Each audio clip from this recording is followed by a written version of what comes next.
Everybody. Happy Friday night. Happy holidays, happy New Year's, all of the things. Nice to be here. Nancy Hetrick with Raftellus. We're gonna be spending the next few hours and all of day tomorrow together.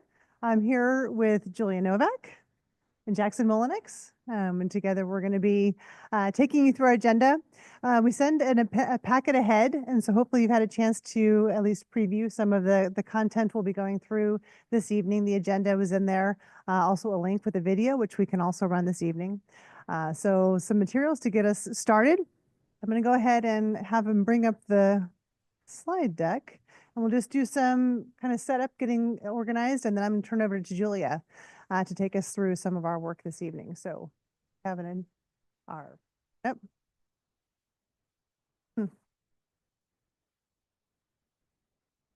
Hi. I wanted to take us through our agenda. A couple slides in. It's in your packet, but really wanted to kind of give an arc of what we've planned for the next day and a half during our time together. So this evening, it's really about all of you working together, governing together. We have some activities and some conversation prompts that we will take you through, as well as some refresher on kind of some of the elements and roles that are so important in the work that you do every day. And so it's really about governing today, the how of what you do together. And Julia will be taking through us most of that this evening. So that's the first part of the day, or our time together. Tomorrow, we're going to shift gears entirely. We're going to have a much larger group with us. We'll have department heads joining us as well. So we'll have time to connect and talk with each other about the activities of the city, what's going on, the state of the city, and the direction that you'd like to continue to pursue.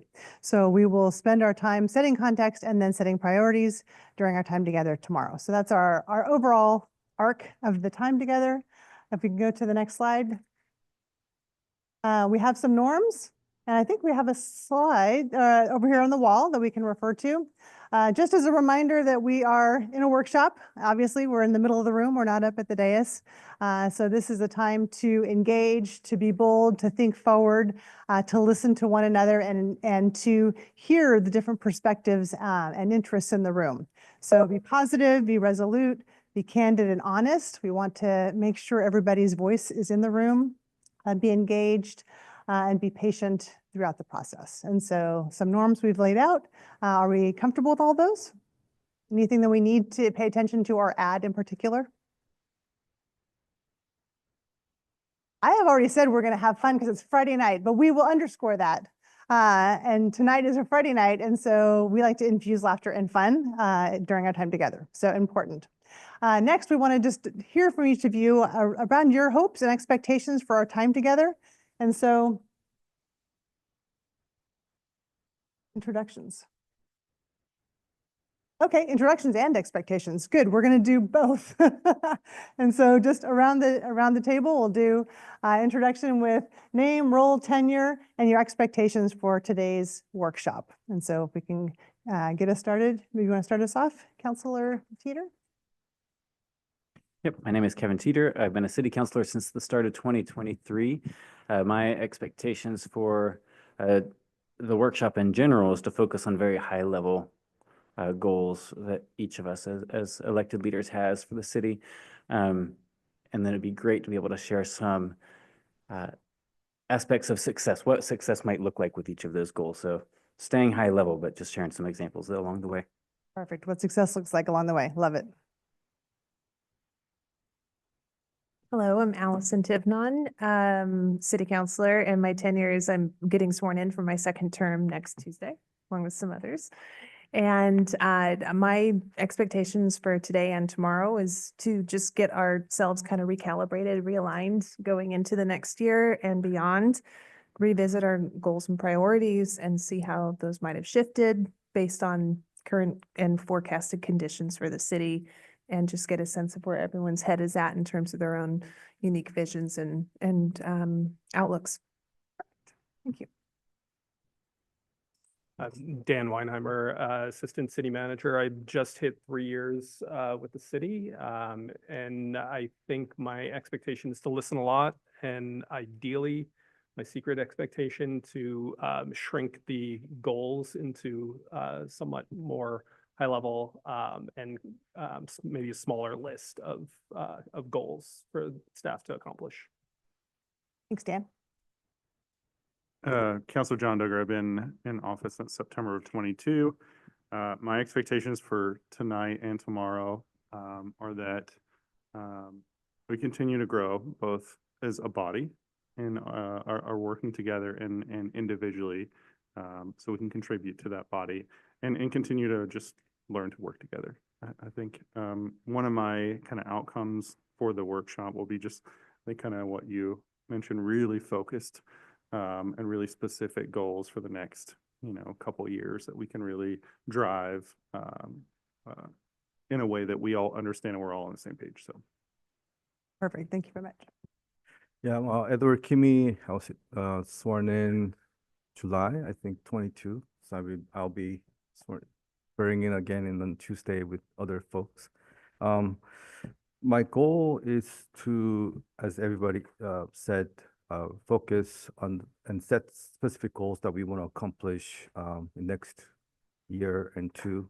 That at the end of that 2 year term that we have a sense of accomplishment at the end of it. I'm Lacey Beatty, the very lucky mayor. I'm about to be sworn into my second term, but I've been elected since 2014. So this is my 11th city council retreat. I thought a lot about coming into this weekend and the last couple of weeks on how I wanted to prepare. And I will say that I have prepared very differently in past 10 I've done before this. I wrote out a list of everything that I wanted the city to do over the next 12 months, some small, some big, the vibe of overall accomplishing things. What I've been thinking a lot the last 2 months, particularly since the election in November, is that fundamentally like our government is shifting again. And this is not the first time I felt this way over the last 11 years. But what I think the city is missing is a strategic plan. Like everything that we're doing, we're going year to year because it's so influenced by who's sitting at the table. And we want to get our shiny thing on the board. We want to accomplish our one thing to tell our voters and put it in our news letter. And I'm not immune to that. I'm built the same way. Like I need to get reelected every time. But what I think we're missing as we're trying to do these small things along the way, and now that I have a longer view of looking at the city over 11 of these, is that it's not clear to me where we're going. What we're trying to accomplish to get to our next election is different than where we're going. And I think the staff and our community deserve for us to have a vision of where the city's going to be in 10 years from now, not just 12 months from now. Well, great, create that North Star. Yep. Hello, Councilor Nadia Hassan, been serving 4 years, coming up on my 5th. I would agree with what most folks said, like high level policy conversations. I've always seen this as our strategic plan. So maybe finding more ways to build upon that strategic, like building this to mirror more of a strategic plan for us, I think is super critical. I do think, given the last 2 months, like making sure we're prepared to sort of support our communities in this sort of not uncharted territory, but we have a lot of communities that are really just scared for what's coming, myself included. So thinking about how we're preparing for that as a council and as a city. Thank you. Important. I'm the interim city. And I think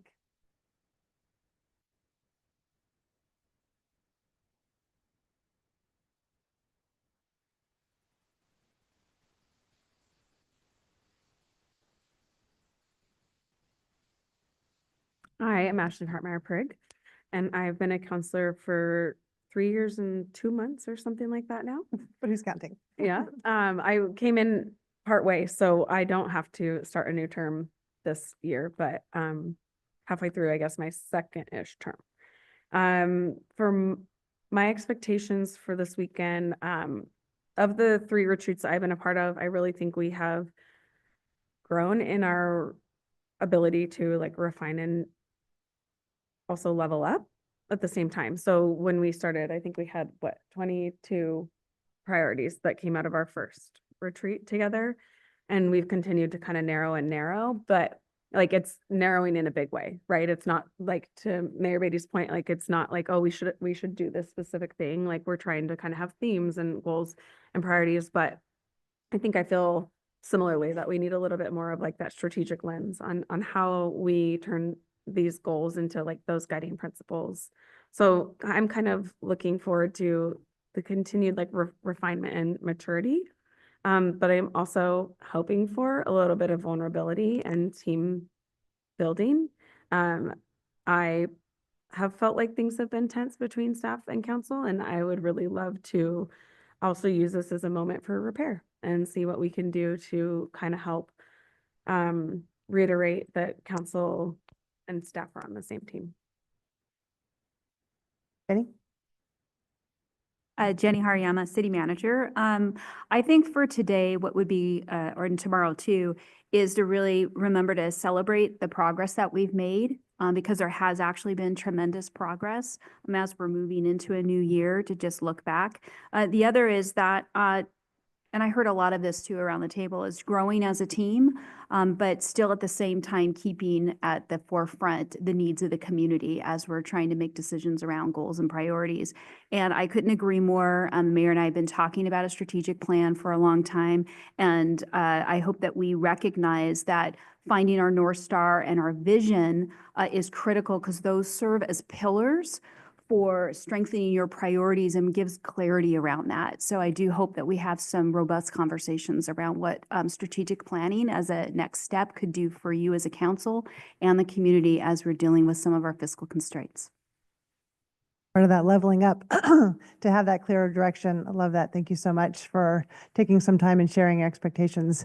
I hope that the agenda that we have put together, I think will create space for all of the conversations and the objectives you laid out. That's great. So we use a tool called a bike rack also. There are often times when we have conversations that really demand more time and energy, some follow-up perhaps.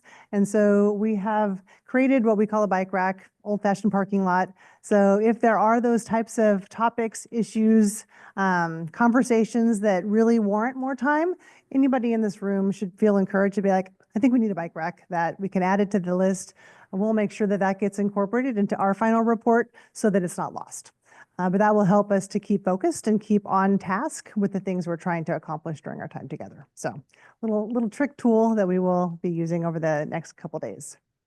All right, so to get started, we wanted to do a little bit of warm up and really thinking about that relationship, as you were mentioning, between staff and council. And so here's the charge. In one word, which is not always easy, please think of a word that describes an effective council staff team. An effective council staff team. What's one word that comes to mind to describe that relationship? And we'll capture the words over here. And we won't put anybody on the spot by calling you first. So when you're ready, you can share your word. Trust, Trust, communication, communication, Collaborative. collaborative. Gotta jump in quick because it gets stolen. Tension. Tension, okay. Vision. Vision, Love. love.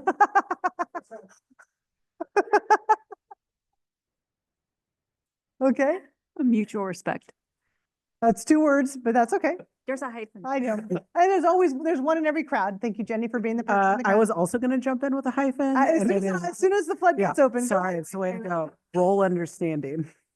I'm just making up a hyphen there, but Role understanding. Yeah. Yeah, we'll add a little dash. well, I would like to add another word, but it doesn't fit, but I'll take a hyphen.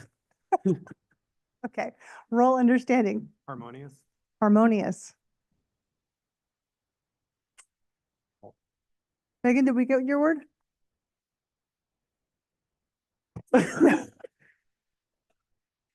You're like, that was my word, that was my word, that was my word. Did we get it? Love, love is, yes, I'm sure that's true. Okay, I think you got everybody. Did we get all of them, Julia? Did we? 1, 2, 3, 4, 5, 6, 7, 8, 9, plus Megan is 10. Okay, good. All right, well, that is quite a collection of words. But it shows like the interest, the intrigue and the interest that can come with the dynamic between and the relationship, the partnership that's so important between council and staff. And so want to kind of keep these available in the room and think about from the tension to the love, look, and everything in between as we spend our time together here. Okay, so I mentioned at the outset, we're going to spend this evening really working through a number of different topics and activities that focuses on kind of best practices and working together. So Julia, you want to talk about bridging the gap?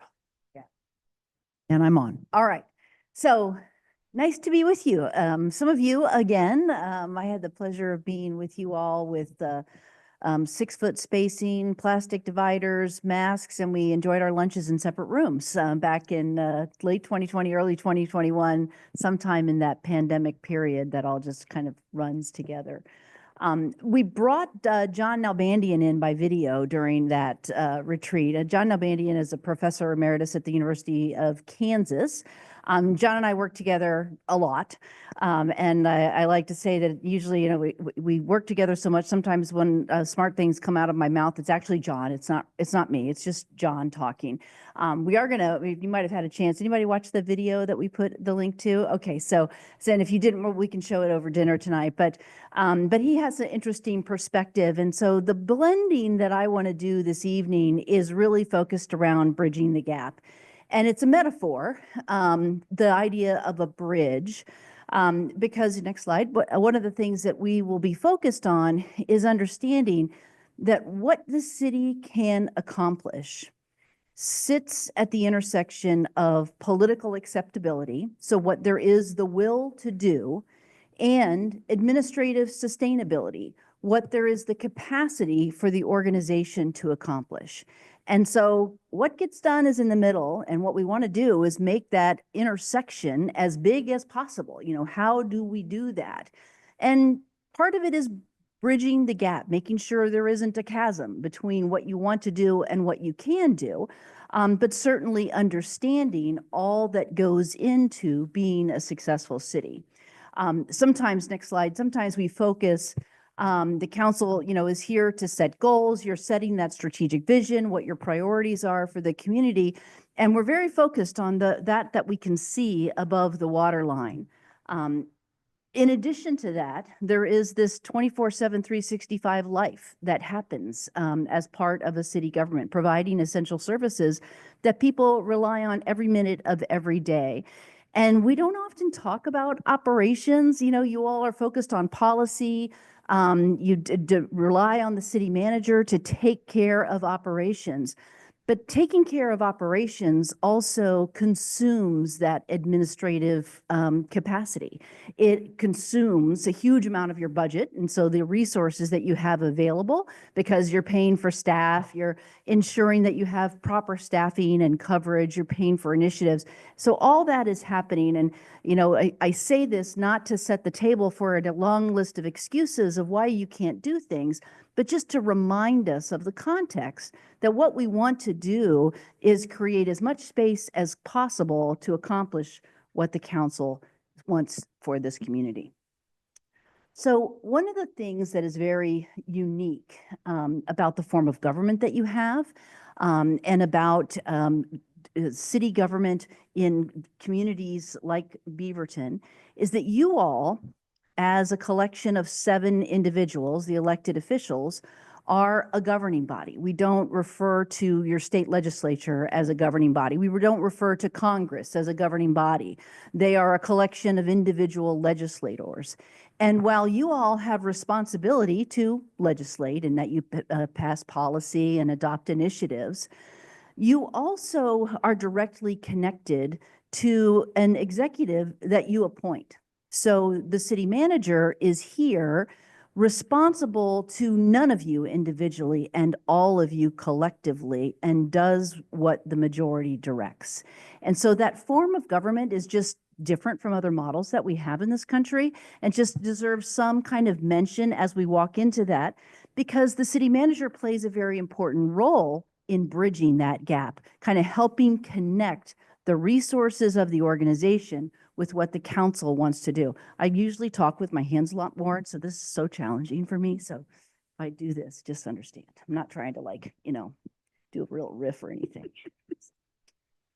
I have this chart, and it's one of the resources in your Bridging the Gap document that is that's on your tables there. But this drawing, this image, I've been carrying it around since late in the last century, which sounds like a long time ago, but when I say like 1990, that's not very long ago, right? That was just like yesterday, right? Thank you. We're on the same page. But if I say late in the last century, it sounds rather dated, doesn't it? But this drawing was kind of put together to help city managers, help city councils kind of understand that when we talk about the division of labor and the roles that the mayor has brought up, between, what's the role of the staff and what's the role of the council, we really would love to be able to just draw that dark line across the middle of the page and say, this is what the manager does, this is what the council does, and don't come over the line. And what Dr. Svara, Jim Svara, who was a professor at the time at the University of North Carolina, or NC State, actually, I think, before he went down to Arizona, what he drew was this artful little squiggly line down and up to recognize that there are times when you have to recognize the manager will play in the policy sandbox and the council will play in the administrative sandbox, but understanding when that happens. For the manager, it's when you're making recommendations. It is, here's the facts as we understand them, here's the analysis that we've done, and here's what we recommend. Managers are, in that way, you have to acknowledge they are helping shape policy. Now, ultimately, it is your job to decide if that is what you want to do, take the staff recommendation, or if there is a different path for the city or a different option that you want to explore. But just recognizing that it's not this straight, bold line that we would maybe love to imagine that it is. So there are times when we dip in and out of one another's sandbox. When the intention of doing that is to bridge the gap, it's really helpful. It's really helpful to pull the organization, for Jenny to have partners in her staff that can help her bridge the gap, understand political acceptability, interpret that for the organization, create the space for providing the resources to accomplish what the council wants to do. And likewise, for the council to be clear as a body of what values you expect the manager to lead with, that the organization, how the work will be done within the organization. So it's one of the sayings that I hear sometimes is for the council to talk about ends, what you want to accomplish, and unacceptable means. We want to do this, but we can't, violate this or that in accomplishing it. So you kind of set the guardrails for how the manager is expected to accomplish things. So the gap that we refer to, and we can go to the next slide, with these concentric circles, is one that I would say is growing. There was some research done in 2018 that kind of identified some, at the time we initially started to call them contemporary trends or contemporary challenges that were impacting public administration, impacting city managers and how they did their work, impacting city councils, what the public expected of them. And one of our colleagues, a gentleman by the name of Jim Keene, who was city manager down in Palo Alto, California, and other places. I think he lives in this area somewhere, maybe farther north up in Washington State. Yeah. He preferred using the term disruption. And I find that kind of interesting because it can be kind of an aggressive word to say disruptive forces as opposed to contemporary trends. But his point was that in nature, disruption is inevitable. It's going to happen. There will be events that cause disruption, but reconciliation is intentional. So it kind of fits with this idea of needing to bridge the gap. We know there's a gap, and we can go to the next slide. We know there's a gap. We know that the toxic political discourse pushes it, makes it wider. We understand that we can't keep up with technology and the rapidity of change, and people expect government to be right on top of everything, and yet we don't really want to invest in the technology that government needs in order to do that. So how do you possibly keep up? Unvetted social media, you probably don't have that issue here, but in other communities, people will just say anything on Nextdoor or Facebook, and it's accepted as fact. Hopefully you're smiling and you recognize a little sarcasm on my point there. But, those are things that are disrupting how you do your work. It's disrupting how the city staff do their work. It takes time sometimes to actually combat some of the misinformation or disinformation that's out there. And so when we think about administrative sustainability, these are things that didn't exist 15 years ago that we have to deal with on a regular basis today. So all of these things are pushing this gap, making it wider. And so what we need is to figure out, we can go to the next slide, how to bridge the gap. So between political acceptability and operational or administrative sustainability. And the idea that some bridges can be wide, we can get lots of players on them. There might be community partners that can help us bridge the gap. Sometimes you're just out there on a tightrope and anything could just push you right over the edge. And while this image doesn't show it, sometimes there's the political will. There's something you want to do as a governing body. And Jenny is in the really comfortable situation of saying, we just don't have capacity to do that and everything we're doing now. Or sometimes the staff will bring forward a really important initiative and tell you it's time to, maybe invest in infrastructure, repave some streets, reline sewer lines, things that are really fun and sexy. And you're like, that's expensive. And it's not something we're really sensing that the community is ready to invest in right now. So you have these mismatched expectations sometimes of what you want, what the staff sees a need for, and what there are the actual resources to accomplish together. So I'm just wondering, I made the comment about social media, always having nothing but factual information out there. Do you see any of these disruptive forces at play here? Yeah, Mayor.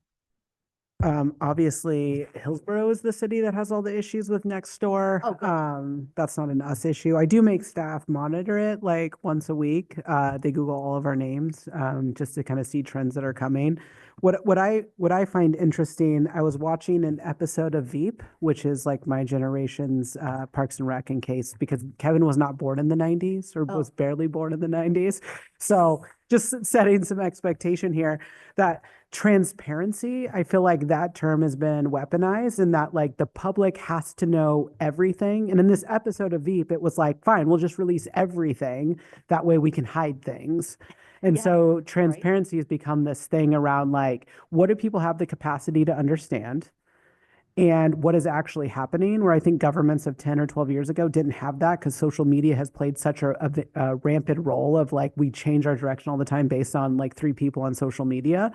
So I think a lot about the word transparency and how we use it, because we can be transparent and release every document of every city employee and every single person. That's very transparent. We're putting it all out there, but what are we hiding while we're doing it?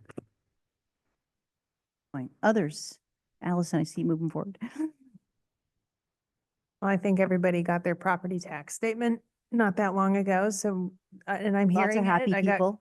cornered at a retirement party recently. Ironically, that was held in Portland, and someone was from Beaverton there, and they heard, hey, there's Beaverton City Council here, and they perked up and like, where? And found me to let me know how they were feeling about their water rates, their waste management, property taxes, and just overall inflation. And then the tensions that arise from public safety, from just the shifting nature of what it means to be a growing community in an urbanizing area, and not having time in the space of that particular conversation to start talking about the budget and talking about how property taxes are distributed amongst different levels of government and partners.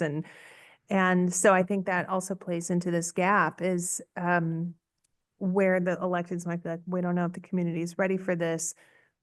I think we listen very carefully when the staff say, it's time for us to fix this infrastructure or address this. So part of it is, are we communicating, to your point, in a way that is transmitting really vital information to help aid understanding of why we're making the decisions that we're making, which I think is going to be even more critical in the years to come as we're going to just continue to face constraints around finances. Yes, Nadia.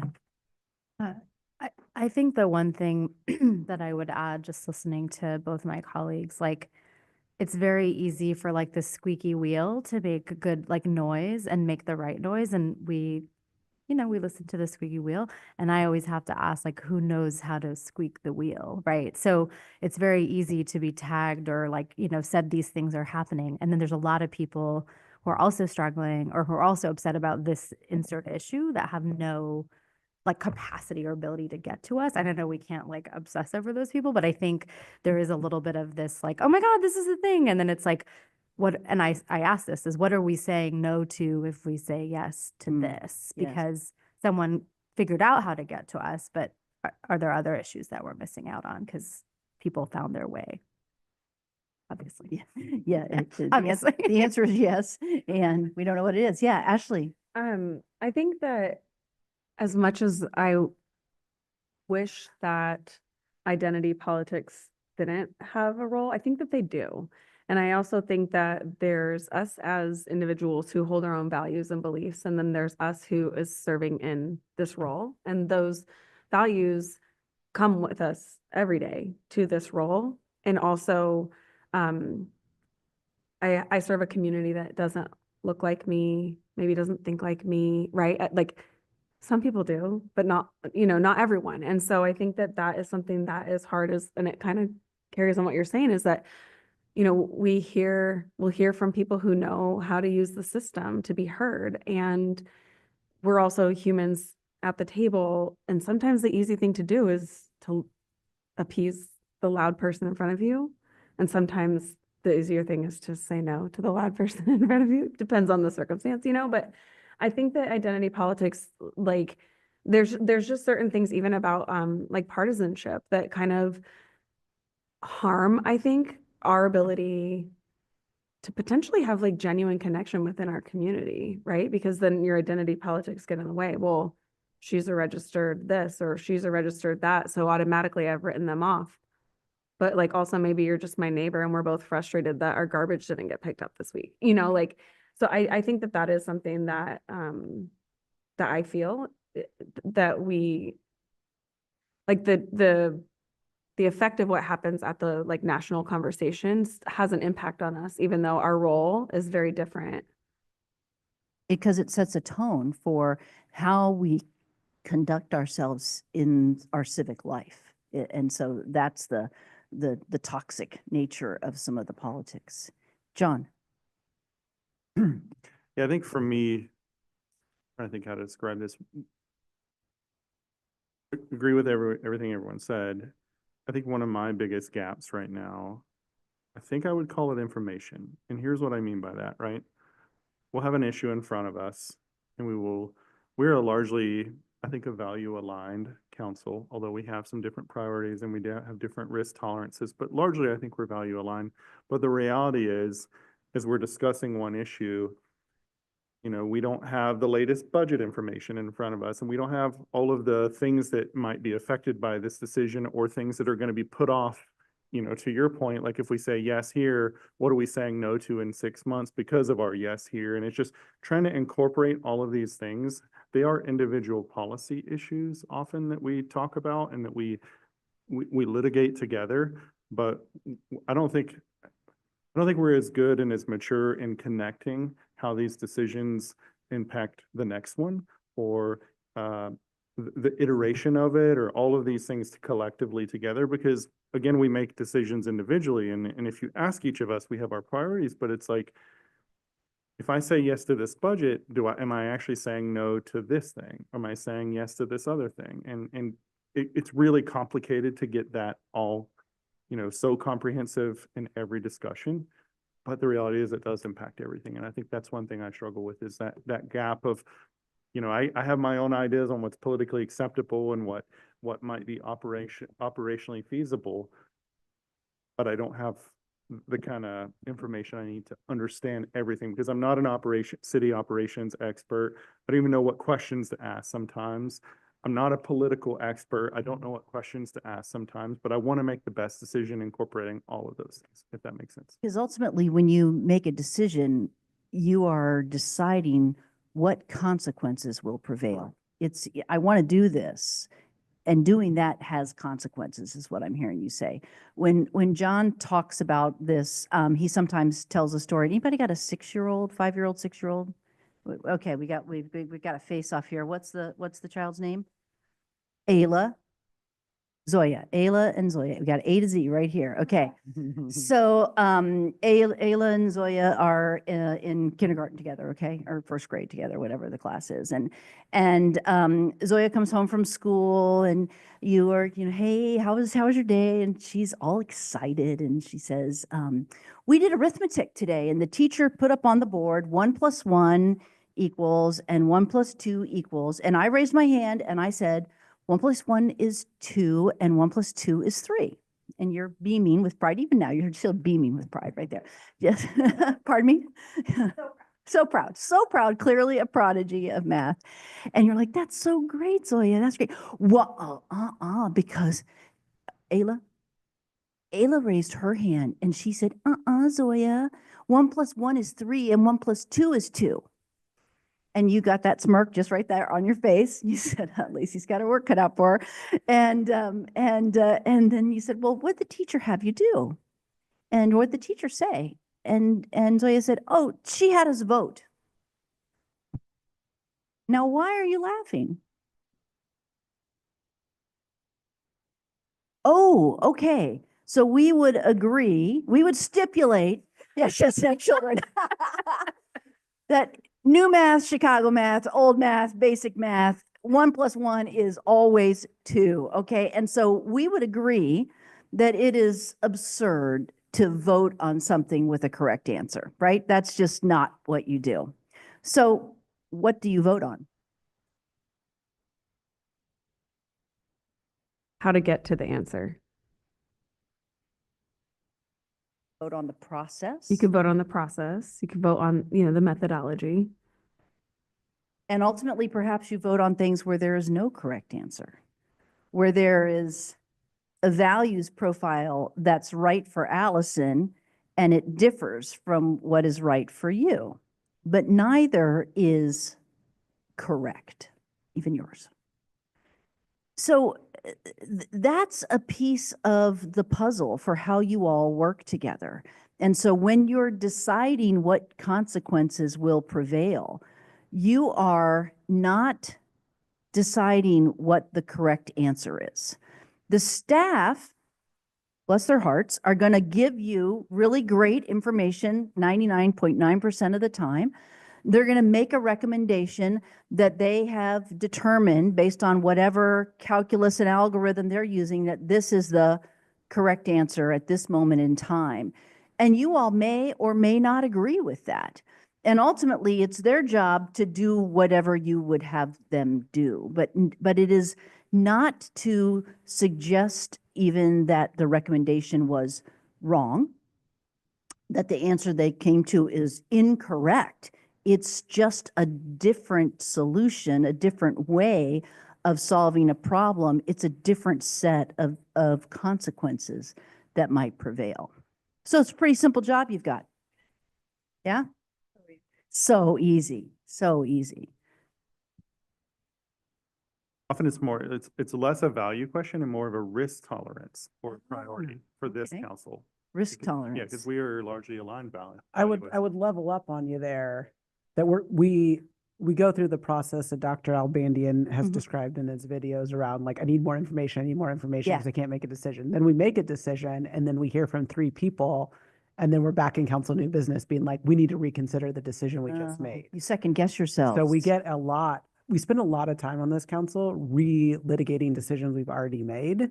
Sometimes it's necessary. There are times where I think we make a decision and we need to backtrack on it. But I would Mhm. say when I was kind of prepping for this, I went back on a lot of the decisions we make. And I think over 60% of the time we reconsidered as staff and asked them to do more information on it. And I think that is a problem around the risk tolerance issue that we have. You want to get it right, because what you're really hoping is that that person's not going to come up to you at the retirement party in another jurisdiction and say, oh, by the way, I'm really unhappy with this decision you made about my water rate or my trash rate or my tax rate, because that's not why you're at the party. And yet that's what's on people's minds. So Nadia. I mean, I was gonna say, I think it's less that and more, like for me, just listening to you, I was like, there are some things that I've felt very comfortable voting on because of my tenure. Like I'd seen it for so long. And so I can't imagine what it could feel like to vote on a thing that you haven't, and a lot of the stuff even I voted on, I didn't get to see from the beginning. So I think when you brought up information, it really made me think of sometimes just that institutional, like historical knowledge that helps sometimes some of us feel more comfortable or confident versus others who might feel like, well, I didn't, like, there's a lot of stuff I think I'm like, yeah, okay. And I'm like, deep down inside, like, this is of the previous council. So I just like that really resonated with me when I thought about it.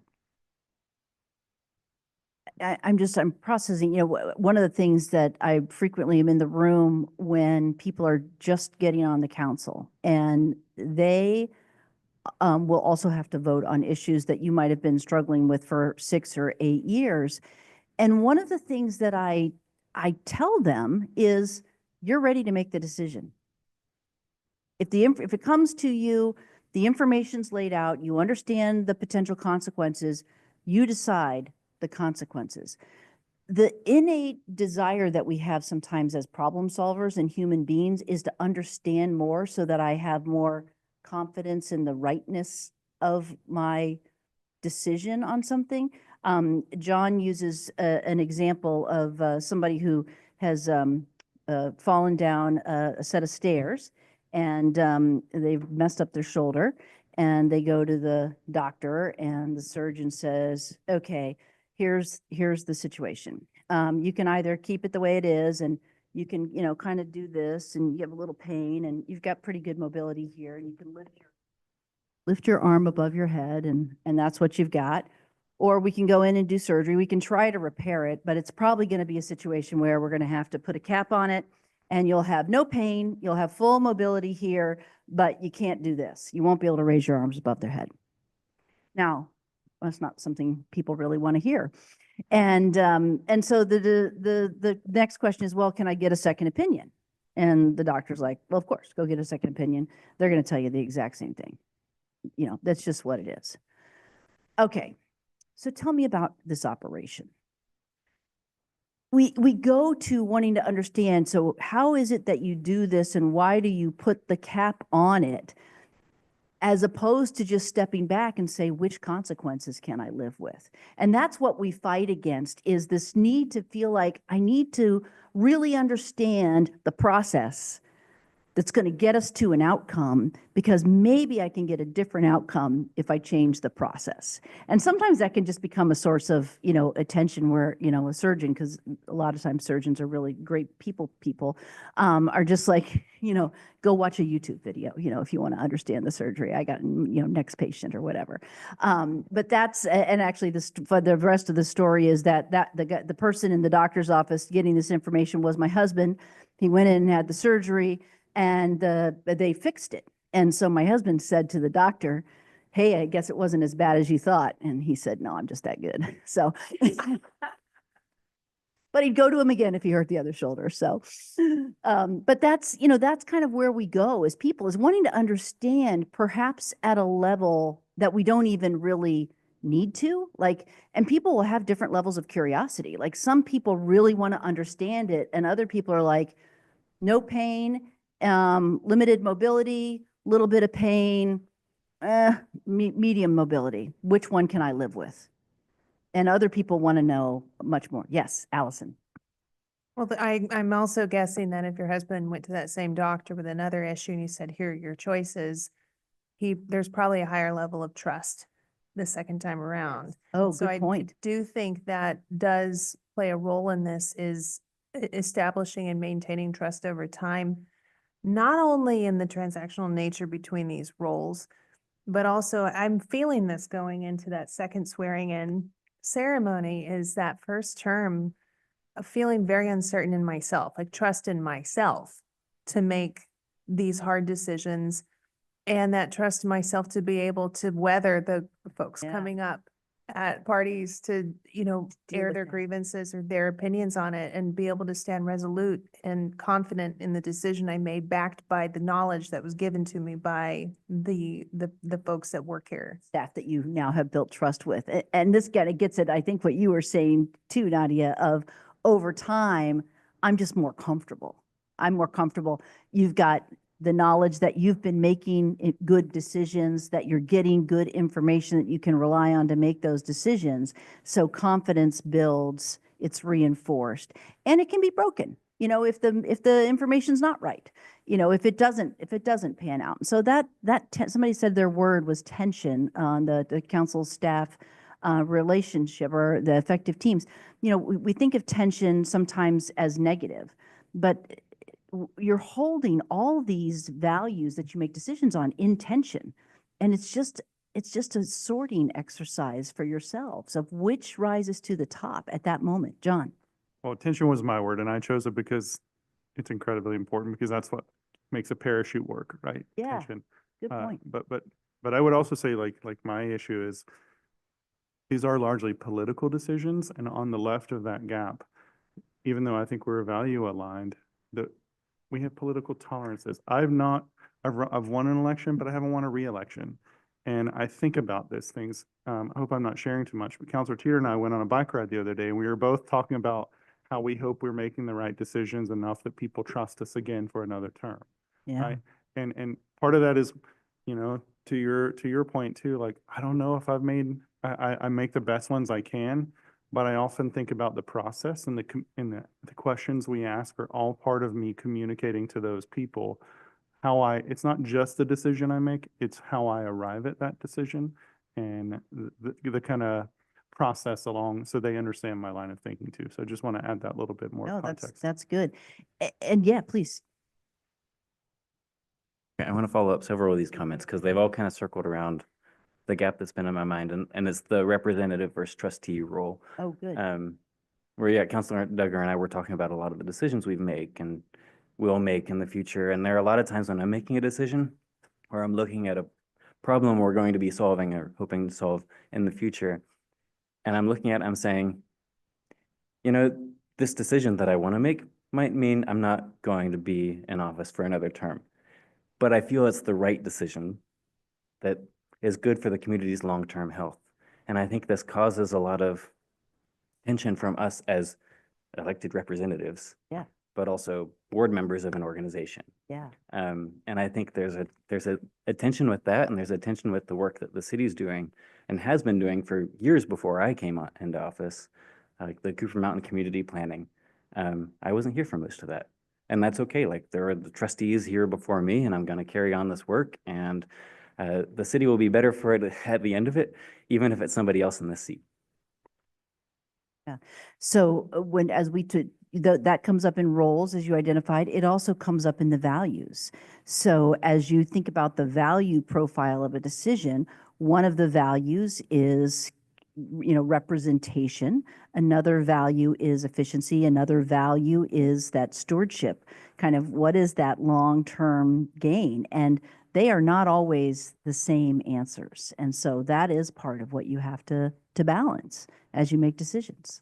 So, excellent point. Any other kind of thoughts on this before we jump more into the roles piece? Yeah, Dan. Not sure how much you want me to talk or not. You're at the table. the- She's your boss, not me. There you I can't kick you from here, though. No, So, she throws something at me.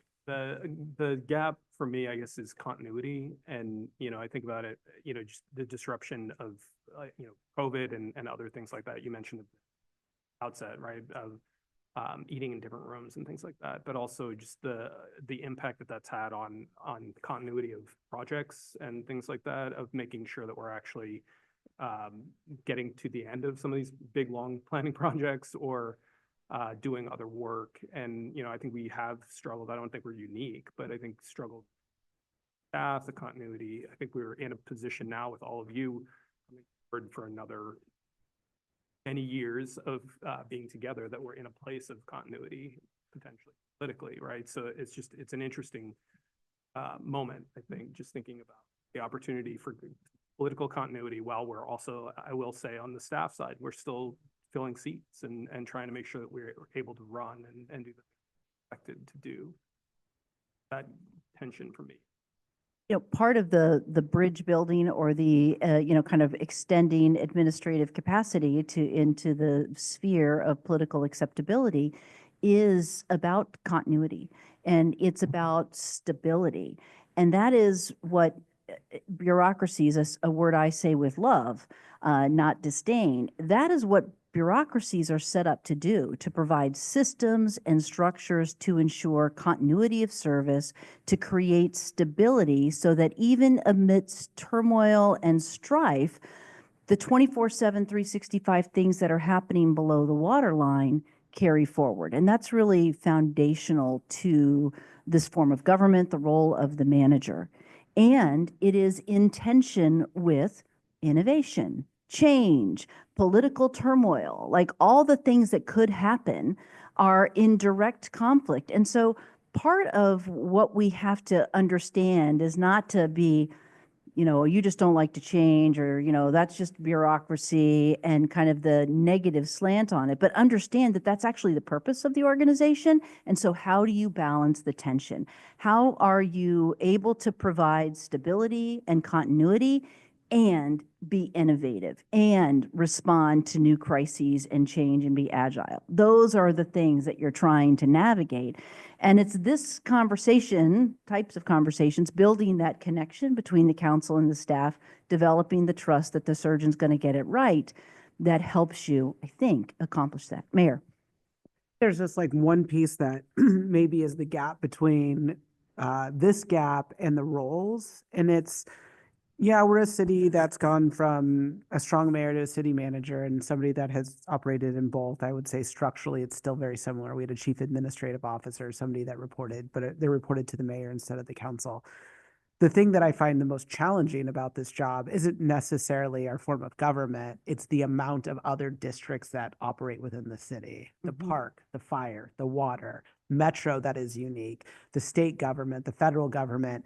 And I find myself not necessarily getting to do what I think when I meet with mayors across the country. It's more of like, I'm a resource manager and like a relationship manager. And so Yeah. if we want something done in a park, I got to move not just this body of people to move it. We have to go work with the elected body that they're the trustees of their organization and their vision is different. And then we have Metro, another level of government that they're voted by the people, but they're not held responsible like the same way we are. So when we're talking about housing or homelessness or transportation, nobody stops a Metro councilor at a grocery store or at a party and bitches about their water rate. They're the ones that basically set garbage, but we're the ones that deal with the consequences. And so I think in this graph that you have Yeah. created before Kevin was born, the piece that's challenging for it is sure. is these other pieces. Yeah. And so when we're a city, I'll just say during the first Trump administration, we were resourced so well, like we had abundance. And so the things we could tackle with abundance were astronomically different.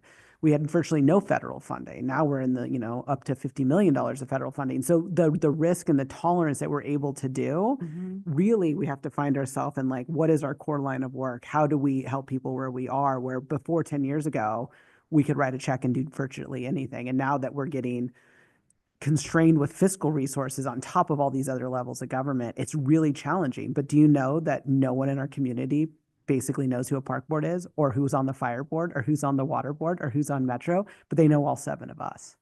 And they don't realize that you don't have those, that authority. Yeah. Interesting. That is a conundrum. Yeah. Yeah. Super easy job. Exactly. Exactly. Go ahead and go to the next slide. We are gonna jump into roles, but this is the same concept of bridging the gap, you know, with the manager in the middle, but it has a little bit of, you know, kind of dynamics to it. You know, the spheres are kind of arenas. You know, it's like you've got the political arena that the governing body operates in, and you've got the administrative arena that the staff operates in. And one of the things that, you know, you might accept among yourselves, you're going to ask questions about how you're going to do things, you know, kind of, well, tell me about how you're going to implement this. You know, how are you going to, you know, what's the carpet going to, we're going to ask questions about some of the details of operations because it's kind of human nature and we kind of accept that, I think. Testing. Yeah. If you all as a body jump down into operations, into that administrative sphere, who is in the political sphere? Who can do that? We leave a gap. Who leave a gap?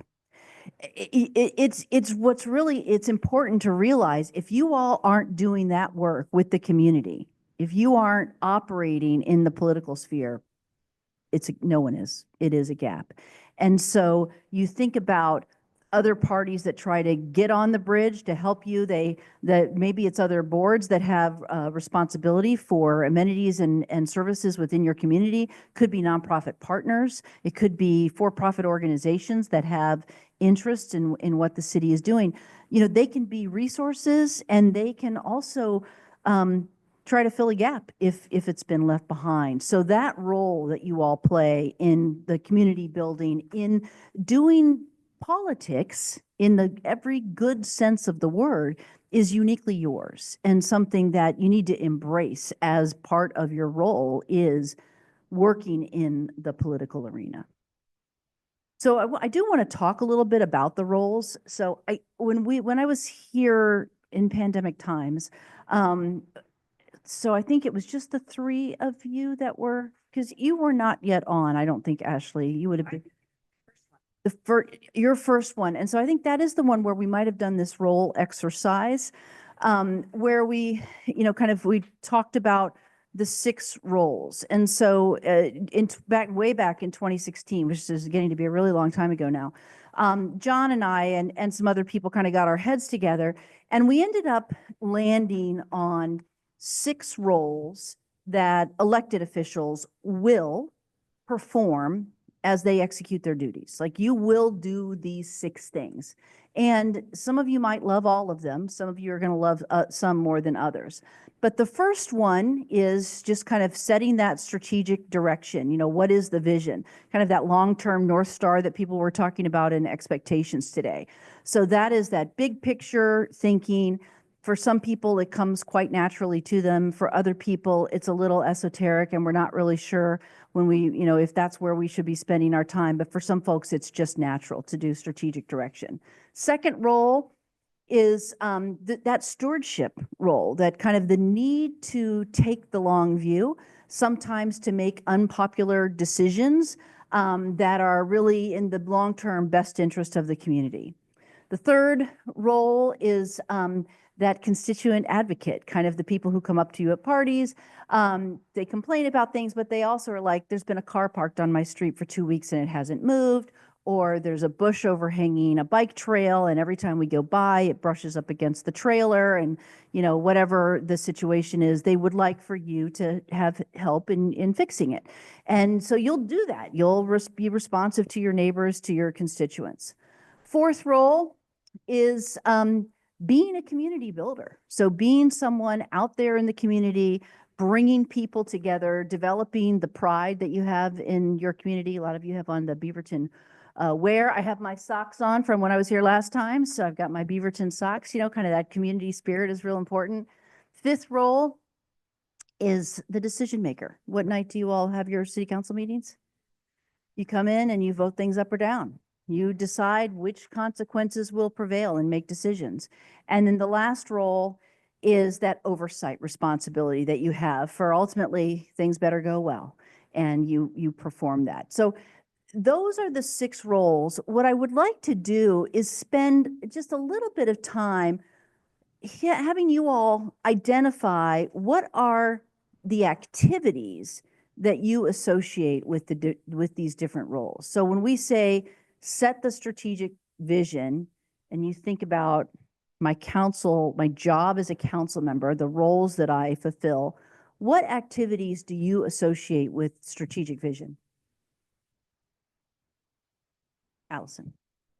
I think of Maslow's hierarchy of needs, like making sure that our community has what it needs, based on both our financial restraints and the fact that we can't do everything we want, but ensuring that we have a balance to the decisions that we're making that are not leaving any gaps that are going to significantly negatively impact first and foremost. And I think every strategy kind of starts there and reconfirming that we have those priorities in an order where we can go to sleep at night. Mm-hmm.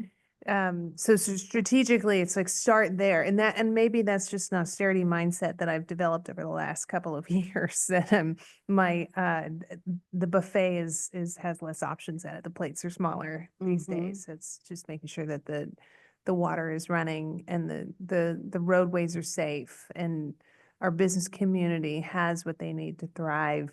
And then building it out from there to think through the softer things that are more about community building and but getting to a place of strategy in terms of, is that a this year thing? Is it a next year thing? How do we ensure continuity over time?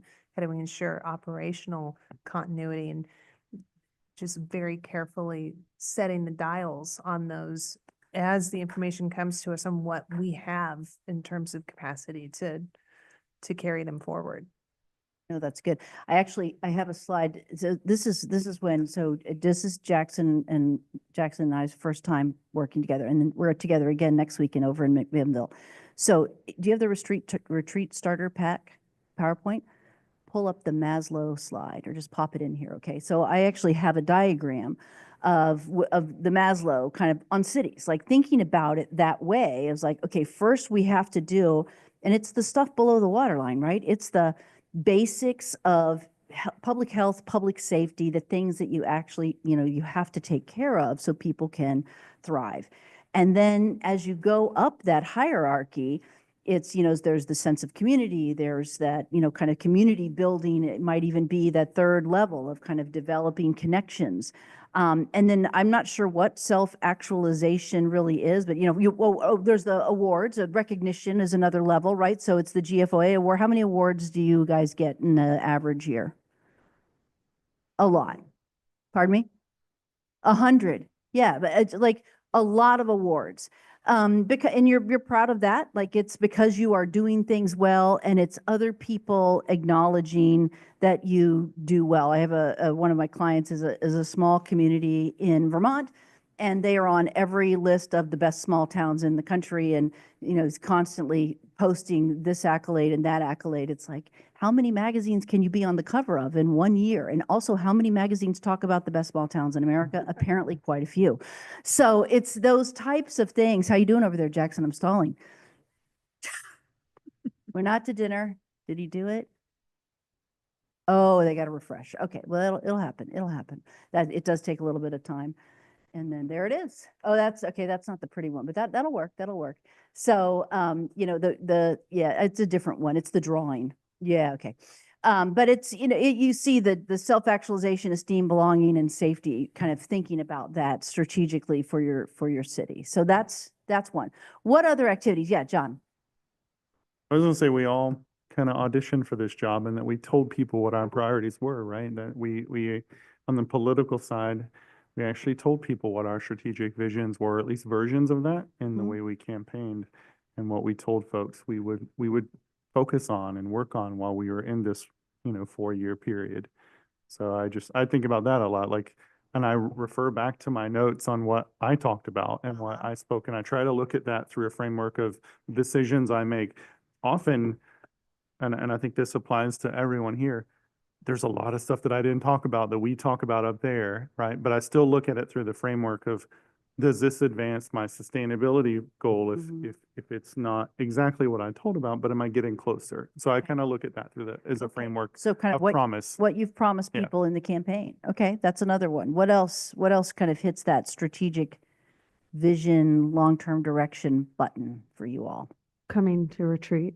Coming to a retreat, like this is definitely tomorrow, setting kind of goals. Maybe they're only 2-year goals, maybe they're longer term aspirations that you have, but certainly that strategic planning. Do you all have some kind of a comprehensive plan for the vertical development of the community? Like, I mean, several, like, I mean, even in the last 5 years, this space here, the first time I came, I didn't stay at the Hyatt House. Now, you know, we stay at the Hyatt. It's like there's a plan for this, right? And so there is some long-term strategy even in how you develop. So when you all are reviewing comprehensive land plans and those types of things are part of that strategic vision.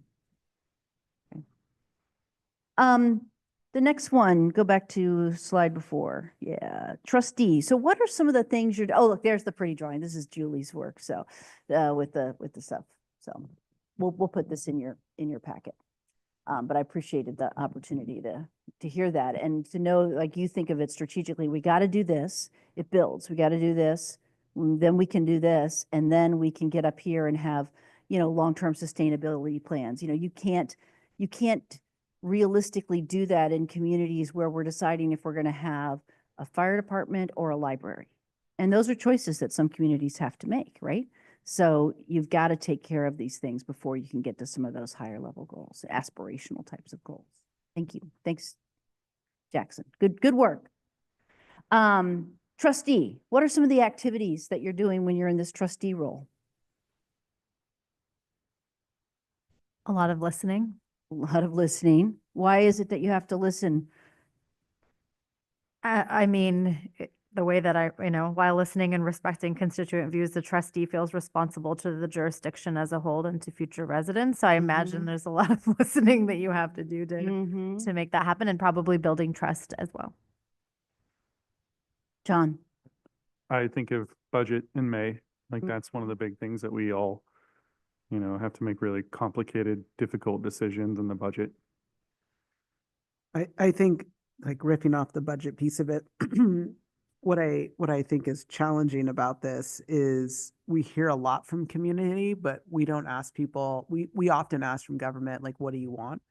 We don't ask, what are you willing to pay for? And when I was my intro to city government was serving on our vision advisory committee, and I've used this example in the past. We had 10 or 15, we were doing this dream work in the park at the Saturday market, and we're like, what do you want? What do you want from Beaverton? And we had at least 10 people tell us they wanted to build a tunnel under 217, our big freeway here, to create more capacity. And then people started checking it. Like, people are like, oh, I want that too. Yeah. But we asked, what do you want? We didn't say, what do you want to pay for? And so sometimes, like, are we asking the right questions? Like, it's not just listening. Like, the community tells us all kinds of crazy things. Yeah. Sometimes it's really good. Sometimes it's build a tunnel under 217. So how do we filter that information and make sure that we're asking for the right information to be able to make these decisions? Record, I don't support building a tunnel under 217. Okay. We're in Cascadia It subdivision here. has been noted. Thank you. Kevin? Mayor, you kind of had a JFK moment there. Ask not what you want out of your city, but ask what you can pay for. When I think of the trustee, I think of the ability to defend the work of the city. So if somebody comes out and they're like, we really don't like the loop, or we don't like something that the city's doing, and it's like, we've been doing this for 10 years before I got here, and we want to keep doing good work. So how can we adjust a little bit moving forward, but also respect the work that we've done and the momentum we've built up?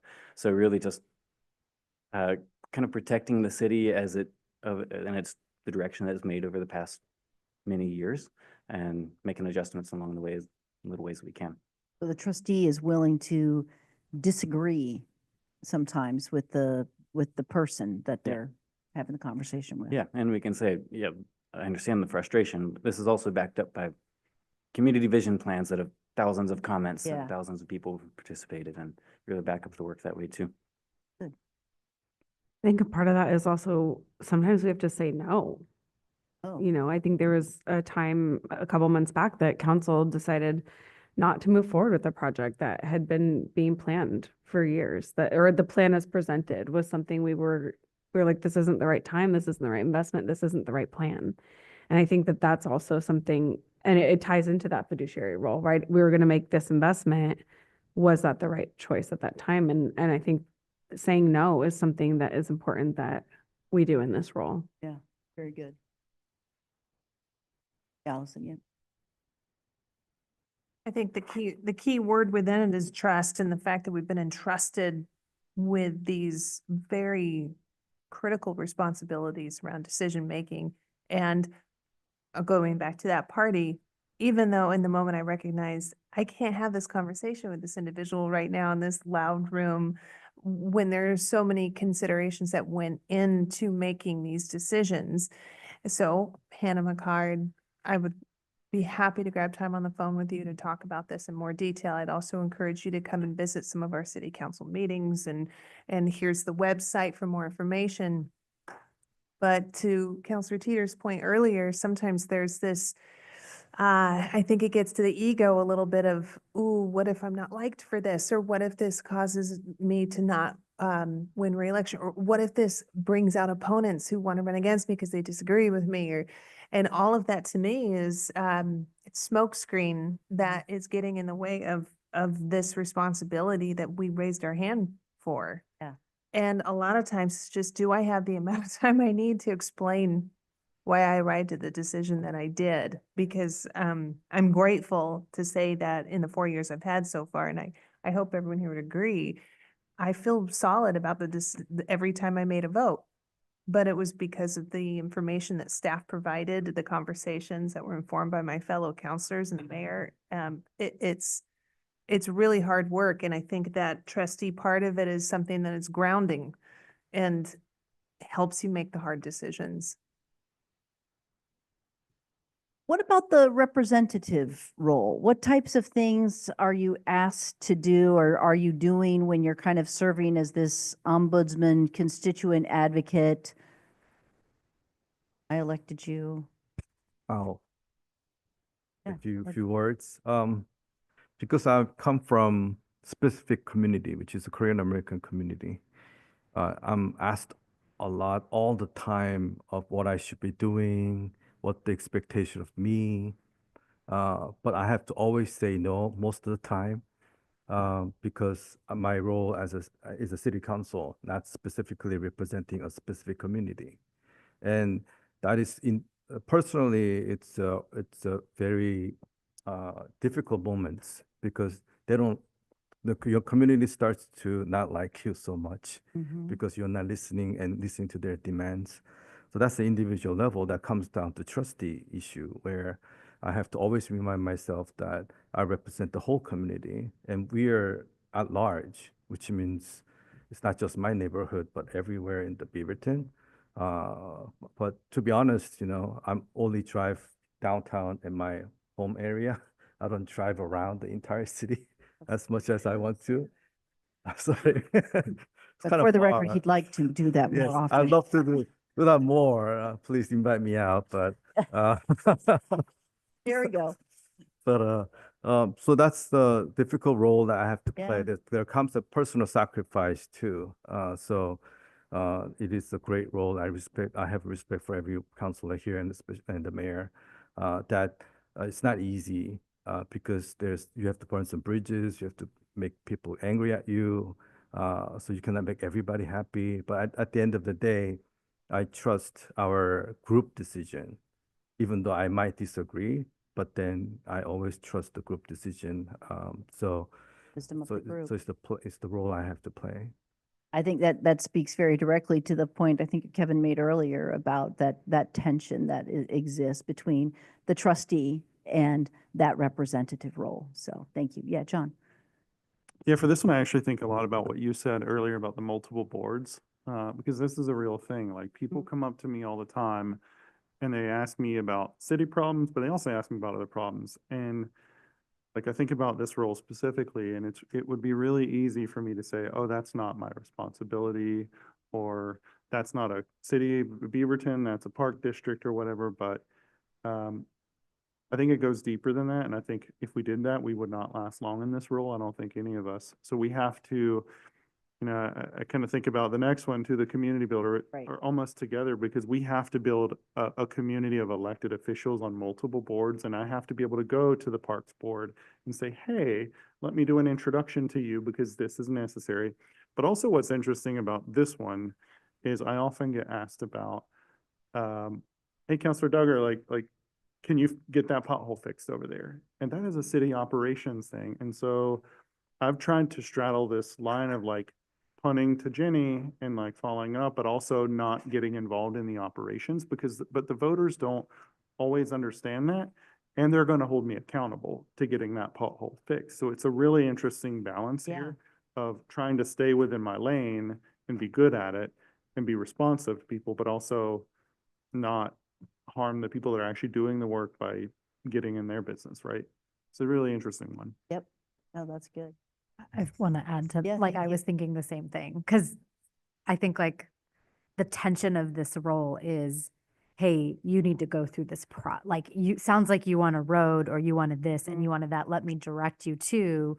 And for people who want to feel like they elected me, that can feel very like frustrating. So I think this role gives me the most like EBGBs, just because like, how do you do it in a way that feels authentic? Because I would say 80% of the stuff I hear and get is operational at best. And I'm like, so here's how to navigate this thing. And some folks, for me, are like, oh, never mind. And I'm like, no, like I can't, you need to like understand how to go through this process, and how do we help them like go through that process so that they can get the change that they want. Yeah, because what you want is a community that works for people, that doesn't require you to make it work for them. And so teaching them how to access the services that you want them to have is part of that role. So that's great. Yeah. Mayor. I would say, particularly as a city councilor versus my mayor role now, I definitely think the constituent advocate is a role as the city councilor plays a much larger role than I do in this. But I feel like the way that I've navigated it through both roles is any door through government you walk in is the right one. So if people contact me about THPRD, I don't say, oh, it's not my job. I'd be like, well, let me give you a warm handoff to this person and make sure they know. And I often say that in an email. Hey, I'm not the right person, but any door you walk through is okay. Let me help you get there. And people respect that piece because they want, you know them, you're their guy. They just want you to get where they're going. The part about like the operations piece and all that, something for us to think about as we're moving through this weekend is like, we don't have a great constituent relations. Been a lot of tension between the city manager and I around response and like getting back to people. And that's a budget. It's not that she doesn't share the value that I share. It's we haven't allocated resources for that particular job. And I do think when I meet with each of you individually, this is a big tension for all of us. I mean, I know we didn't talk about it, but I know you're concerned about Mutt's Coffee, and I've been knee deep in it since October. We don't have constituent tracking software. We don't have these things. So I'm just saying, as we're kind of rolling through this today, this is the fourth time this council's talked about this particular issue. So let's think about how we're going to resource our city to do some of these things differently. Political will, administrative sustainability, like how do we connect the dot there? Yeah, good. Yep. Yeah, exactly. What, I'm like reflecting on that because like I had a constituent call, right before this retreat. But I think one thing that I find is a hard balance is like I want to kind of open the path, like open the door, help someone get where they want to go, and not create a place where I'm creating like an undue burden or undue influence, right? Like, right. so I like really toe that line. And, it's like the other day, a high school friend who's now a constituent, was like, leaves me this voicemail that's looking for me as a city councilor, but it's on my personal line. And I'm like, hey, I need you to contact me this way, right? Especially because of what you're asking about. But there's this, I don't know, there's this tension, and maybe you were kind of describing it. It's like, well, people think now they have the in. Yeah. But it is not my role to go get my pet project or my neighbor's pet project done, right? That's not my job. And so there's this kind of awkwardness in the constituent advocate piece that is really tough. Yeah, it's mismatched expectations of what the public think. Well, if I call the mayor can make it happen. And that's, sorry. Yeah, it does not work that way. Does not work that way. So. Can I just make one more point? We all work with state legislatures. This is like their key role is constituent advocacy. And I'm sure a lot of our state legislatures have reached out to you. They do it to me constantly.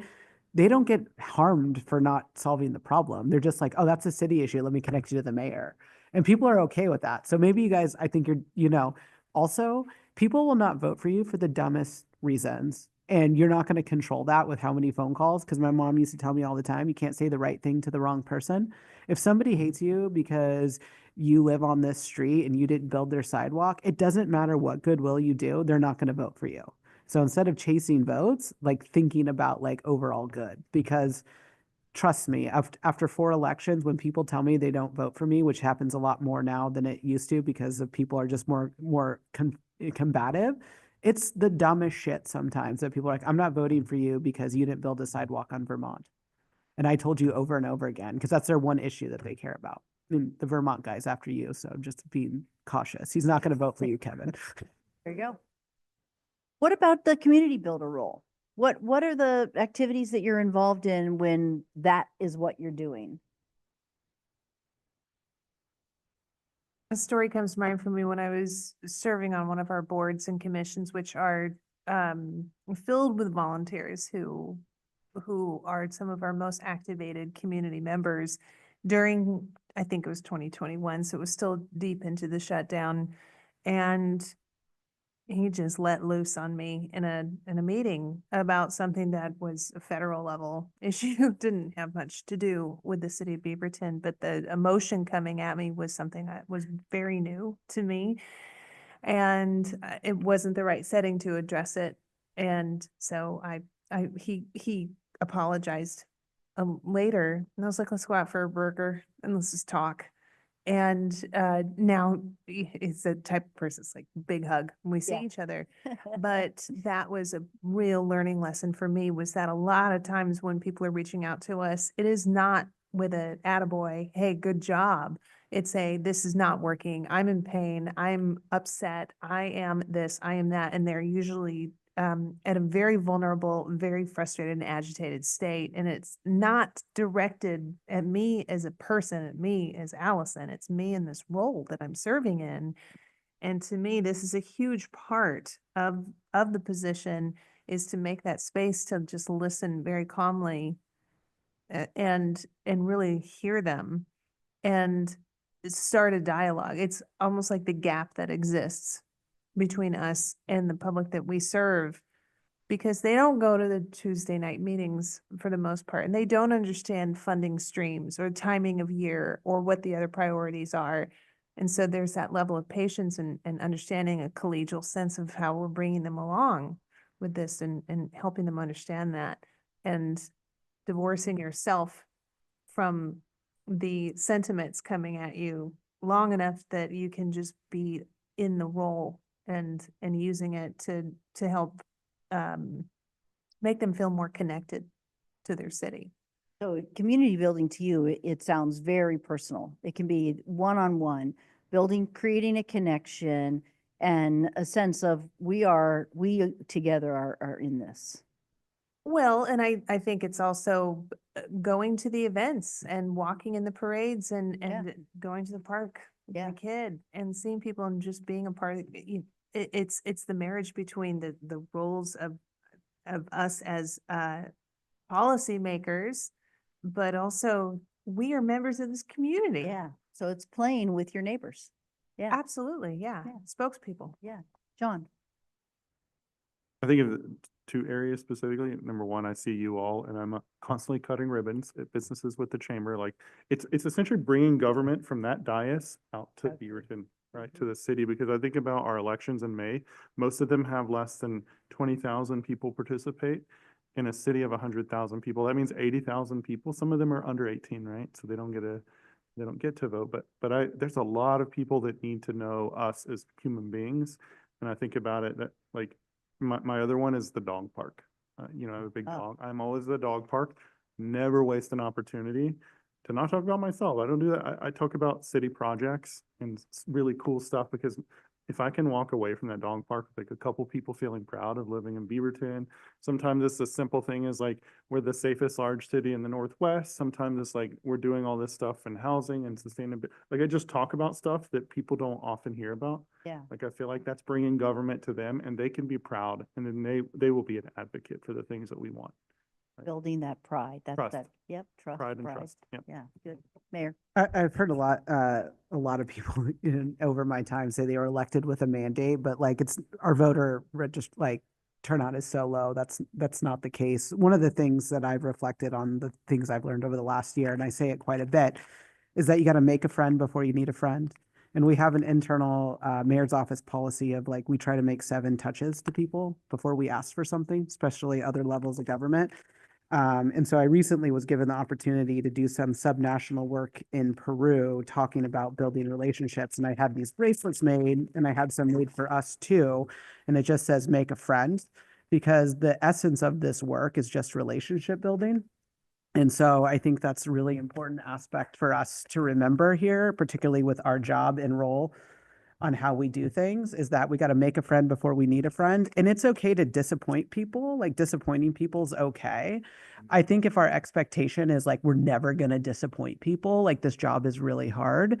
But when I call another elected official and ask for something, I want to make sure it's not the first time. And the criticisms we receive as elected officials is because we're not spending time investing in relationships in the community. And it could be the parade, it could be, and what I mourn for you guys that I've said often to you guys is we used to have robust community events. And we don't have that. COVID's taken a lot of those away. The budget's taken a lot of those away. And I don't just mean with your individual community, like the Korean community, like the 80,000 people that don't vote, like really thinking about that's where you hear from people. And we used to have a city councilor, his name is Mark, you can decide which one that is, would always talk, I knew he was blowing smoke up our ass when he'd be like, well, my neighbor told me. Like, if you ever couch things with like, my neighbor told me, or this person, like, I know you're not being confident in your decision making, you're not being confident in that, and you need to spend more time with people. And we all put ourselves in echo chambers. So this is just a reminder for us to make a friend before we need a friend. What about the decision maker role? I'm standing now between you and a nice warm dinner, so I'm going to push us through these last 2, and then I promise to let you eat. The decision making role, what are those activities? What are you doing when you're making decisions? Seeking information, analyzing information. Yep, reading your briefing books, anything but brief books. Yeah, Ed. Oh, so this has been on my mind, I guess, progressively, that we always ask for more information, but I realize I'm not an expert. I just have to make the decisions on the information that I got, but I want to trust our staff more, where you give us too much information to observe, and then also too many choices to make decisions on. So I'd rather hear you say, what is your recommendation from the choices that you had, and sell that to me. If I have a question, I'll ask you. Then I think I can be better decision maker that way than for me to read 130 pages or 200 some pages and then observe all the information, try to make a wise decision. And I'm not even an expert at that. So I wanted to share that with the council in this retreat, where I'd rather be staff give me the top #1 decision or the recommendation, and then maybe 2 other, and then you tell me why that is based on the decisions that you have made. So then maybe I can buy into that, or say I'm comfortable with your recommendation, but I don't want to give 3 equal recommendation, expect me to distinguish all 3 and try to fine tune it to make a comfortable decision. And maybe that could be different than every other counselor, but that's what I felt throughout my 2.5 years. So this is another area where sometimes there's tension, like some city councils will tell the manager, just give us 3 options, we will make the decision, we don't need a recommendation. Others are like, we want to know what is your recommendation and why it's the recommendation, we'll then tell you why you're wrong, whatever that is. But it's a style thing too, and that may be what you want, and it may be that your colleagues are similar, and it also may be like, no, I don't want to be set up like that. People will interpret things very differently. So having a conversation about what you expect, and where the staff can be comfortable in knowing that this city council expects 3 options and a recommendation, or this city council expects 3 options. Like, what is it that you all want? That is a really important way to connect political acceptability and administrative sustainability. Yeah. I've been so surprised at how many times I've come into a decision-making process where you hear the subject and on the face of it, I'm like, oh, I know how I feel about this. And then come out the other side of it with a completely different perspective based on the presentation, the background, the context. I think we're in this kind of gets that place of one, asking the right questions, but also knowing how deep under the waterline to go is the fear around unintended consequences. And that's where I think I'm still kind of operating without a net in some ways around some of the decisions we're making, because we're making some decisions that have long-term implications for our city.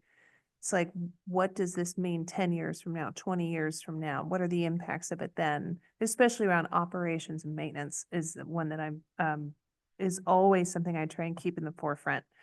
But the other part of it is there seems to be this magic moment that I experience when we're in session together, and I'll go back and I'll look at my notes and I'll have a question, and they're the things that kind of percolate out of the conversation of other things I'm hearing counselors say that brings up a question like, okay, if I can get the answer to this, I'm going to feel a lot more comfortable about going into exploring those options.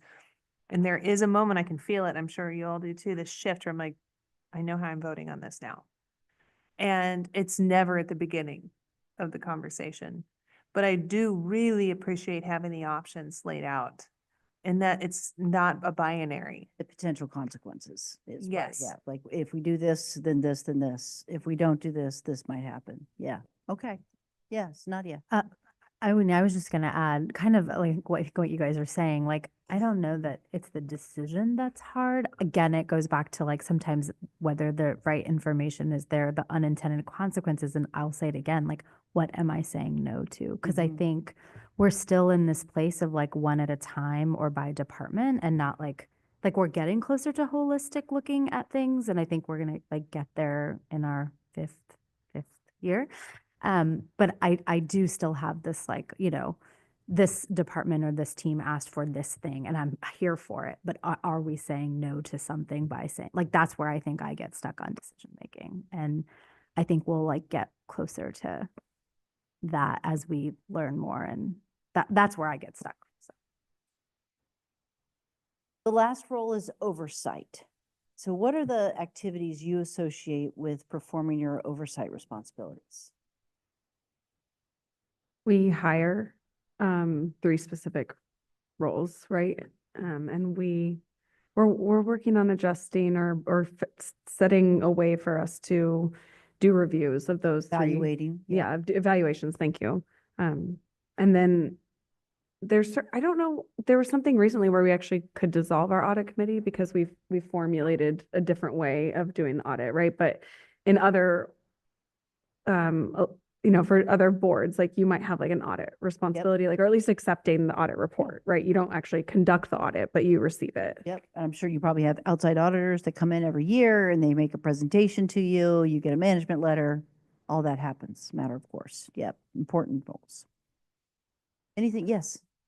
I was gonna also say, like, I think this retreat and past retreats have are starting to build a way for us to be good oversight clinicians or whatever and what I mean by that is, like, when I look at our strategic goals and priorities and to both of your points on the strategic kind of plan, like sometimes I even look at those and that's the framework I try and view some of my decisions, but also I think of the specific work plans and the deliverables over the next 2 years, and like how do we, because this is about accountability of staff to the council, like have we given them like a really focused deliverable that we would like to see accomplished so that we can judge their success in a fair way? Because right now, like, to me, when you're not specific, you're also not able to judge correctly and fairly. And so, like, and that's really easy to say, much harder to do as far as whittling down a governing body of 7 distinct individuals that are largely value aligned but have different priorities. Like getting those specific it's been a really challenge, but you know, I think we're getting closer and closer every time. Okay, we'll kind of take a little bit of a pause, let you get your dinner. Do you want us to throw the video on while you're eating? So I think this is what we're gonna do. We're gonna let you get your dinner. We're gonna watch the video, and I actually have like a little case study that we can walk through together, and you can read it after you've watched the video while you're eating, and then maybe start talking about it in pairs, and then we'll have a conversation when everyone's done eating about the case and how frustrated you are that I gave it to you, and what you would do. So, oh yeah, well. Are the nerdy facilitators, so here to help. All right, enjoy your meal.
Okay, so I could wear blue and gold.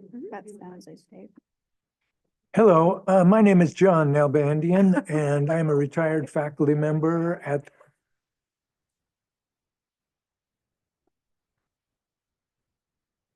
the University of Kansas. I taught for years in the School of Public Affairs and Administration, where we specialize in educating students for careers in local government. So I'm going to talk to you today about some of the foundational concepts in making difficult decisions. I'm talking about political values, the values that conflict and make policymaking so difficult. I'm going to do this from an academic perspective, but that perspective is informed by the 8 years I spent on the Lawrence City Council, including 2 years as the council's mayor. So as I said, embedded in difficult policy decisions, I call them political decisions, are questions of values. Now, these are not personal values like love, honesty, and so on, loyalty, and so on and so forth. These are fundamental democratic values, and there are 4 of them. And I didn't pick these out of a hat. They're pretty much agreed upon in theoretical circles. So the first is the value of representation. That council members are representatives, and there are constituencies, and you are expected to respond to the will of the people. Second, in addition to that value of representation, I add the notion of engagement and participation. The second value is the value of efficiency, and you're familiar with that one. And I add to that the notion of professionalism, so efficiency / professionalism, because I want to convey there and sort of recognize the respect that we have for rational analytical thinking, maybe that goes into master plans and so on and so forth. The third value is value of social equity, an understanding of trying to treat all groups as they wish. And the fourth is the value of individual rights. And that may be property rights we could be talking about. It could be civil rights. So I'm going to make some observations about these values, but first I want to talk to you a little bit about a hypothetical case study, and embedded in the case are the values. So let's say that a local government is just completed a new or an update of its Parks and Recreation master plan. Included in the plan is a recreation facility, a new recreation facility that really will be kind of state of the art. And it's a popular piece in the master plan, but of course they're going to need to find a way to fund it. And what they've decided is that they're going to try to fund it with going to a public vote to authorize the issuance of bonds so that they can pay for the facility. The council's on board with this, and they want to proceed with the public vote. But they run into a problem. And they thought that was pretty popular, and it is a pretty popular idea. But apparently in the past, there's been some difficulties with the wording of a previous bond issue, which was explicit about what the purpose of the money would be used for, but also had that sort of default clause or other expenditures as needed, or however that you all are familiar with that catch-all that goes with the bond issue. So pretty standard procedure here, except what happens is a group of citizens come to the council recalling that in the past, there has been a bond issue or two, I'm not sure what that would be, but where the explicit purpose of the fund, it was of the money was expended for what it said, but then that clause and other expenditures as needed was also invoked. And that was invoked for expenditures that were not related to the primary purpose of the bond issues. And people feel like they were taken advantage of, that it was a way of getting money for something that the council wanted to have done, but didn't know how popular that would be. So the word is that what looked like a pretty popular, this bond issue was going to be passed pretty easily, now becomes contentious. And there's a question of whether or not it's going to pass. So one of the council members says at a meeting, I've got an idea. What if we are very explicit about the purpose of the bond issue, and we also distinguish between capital costs and operating costs? So we say the money for the bond issue, the money that is authorized will be used for capital expenses and only for the capital expenses. And the operating expenses will be paid for by user fees. Now, I know that those of you who know Parks and Rec know that that's not feasible, but nevertheless, just go with me on this one, okay? So the council adopts the pledge and the vote is passed, but it's passed very narrowly. And the pledge, it's attributed, the passage of the bond issue is attributed to the pledge that the council takes. Now, the interesting thing is that originally the council had asked staff for a schedule of user fees, and it seemed pretty reasonable that they could do that. But now, as they're starting to build the project, they run into some problems with the construction itself.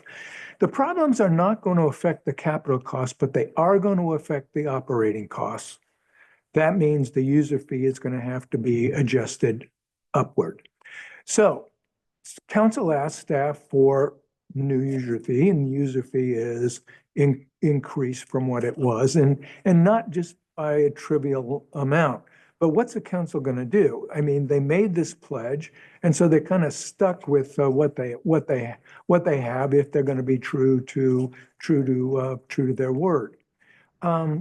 But they decide in order to promote the transparency, that what they will do is they will adopt the user fee schedule, at least the initial user fee schedule, at one of their public business meetings.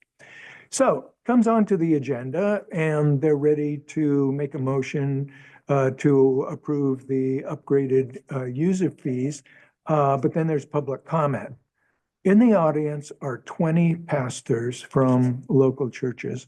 One by one, they get up and they tell the council, if you adopt this new user fee schedule, you are going to systematically deprive a substantial portion of the underprivileged in this community an opportunity to use this facility. It's just not fair. Okay. You're the council. What are you going to do?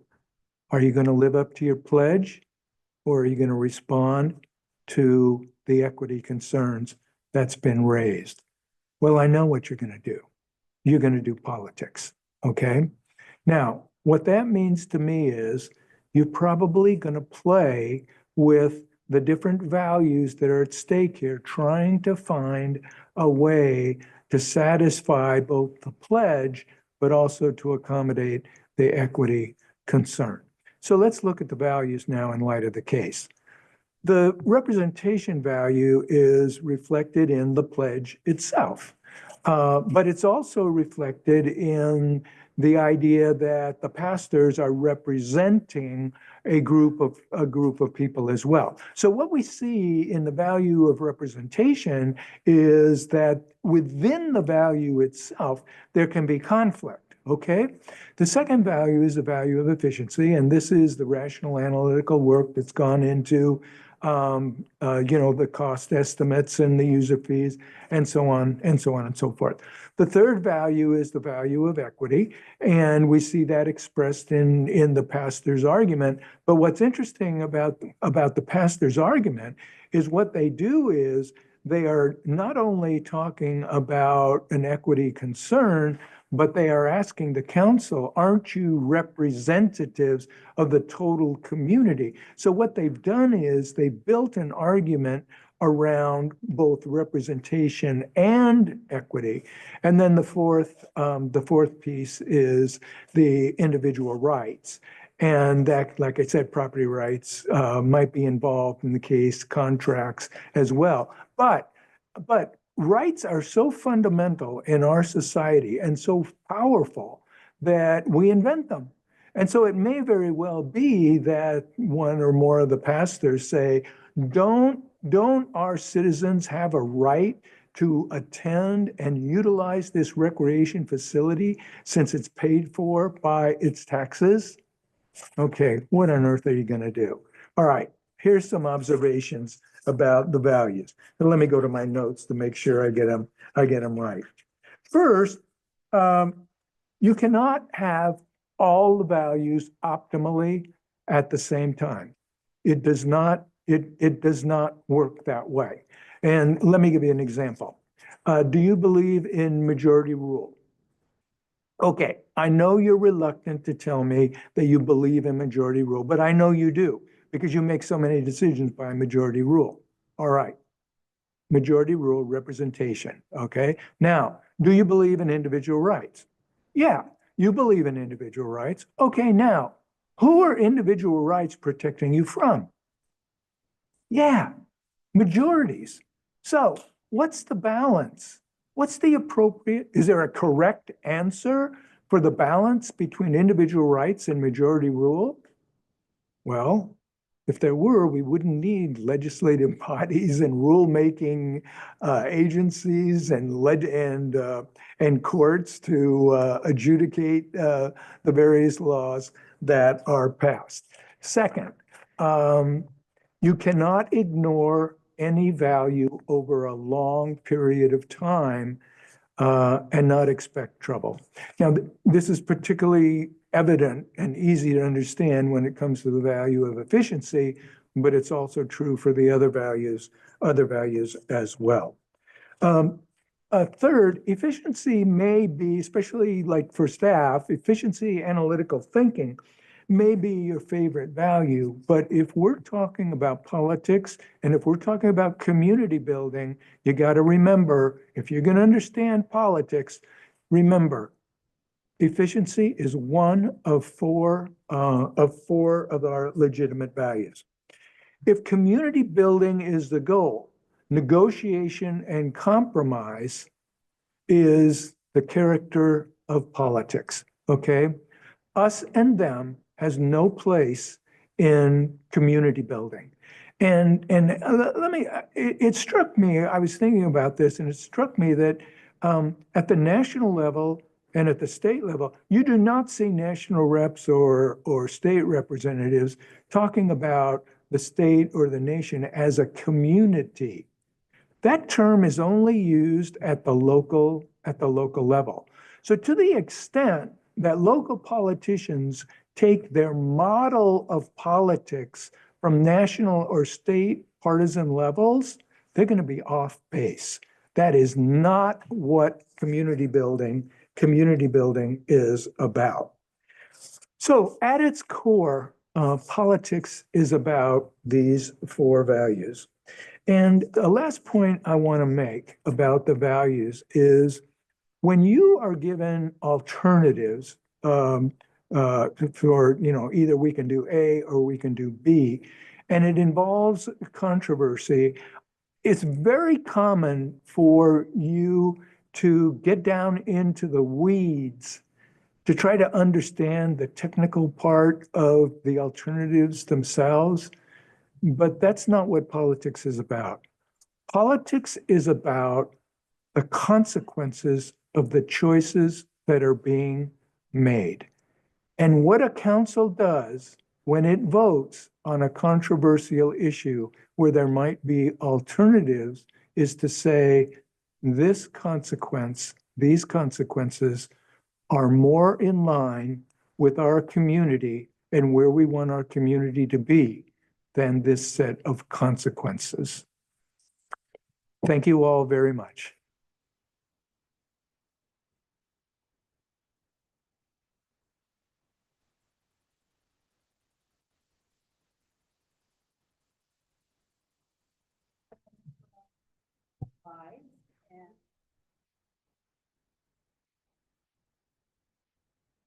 There you go. Did you want to start next to your public works? Yeah.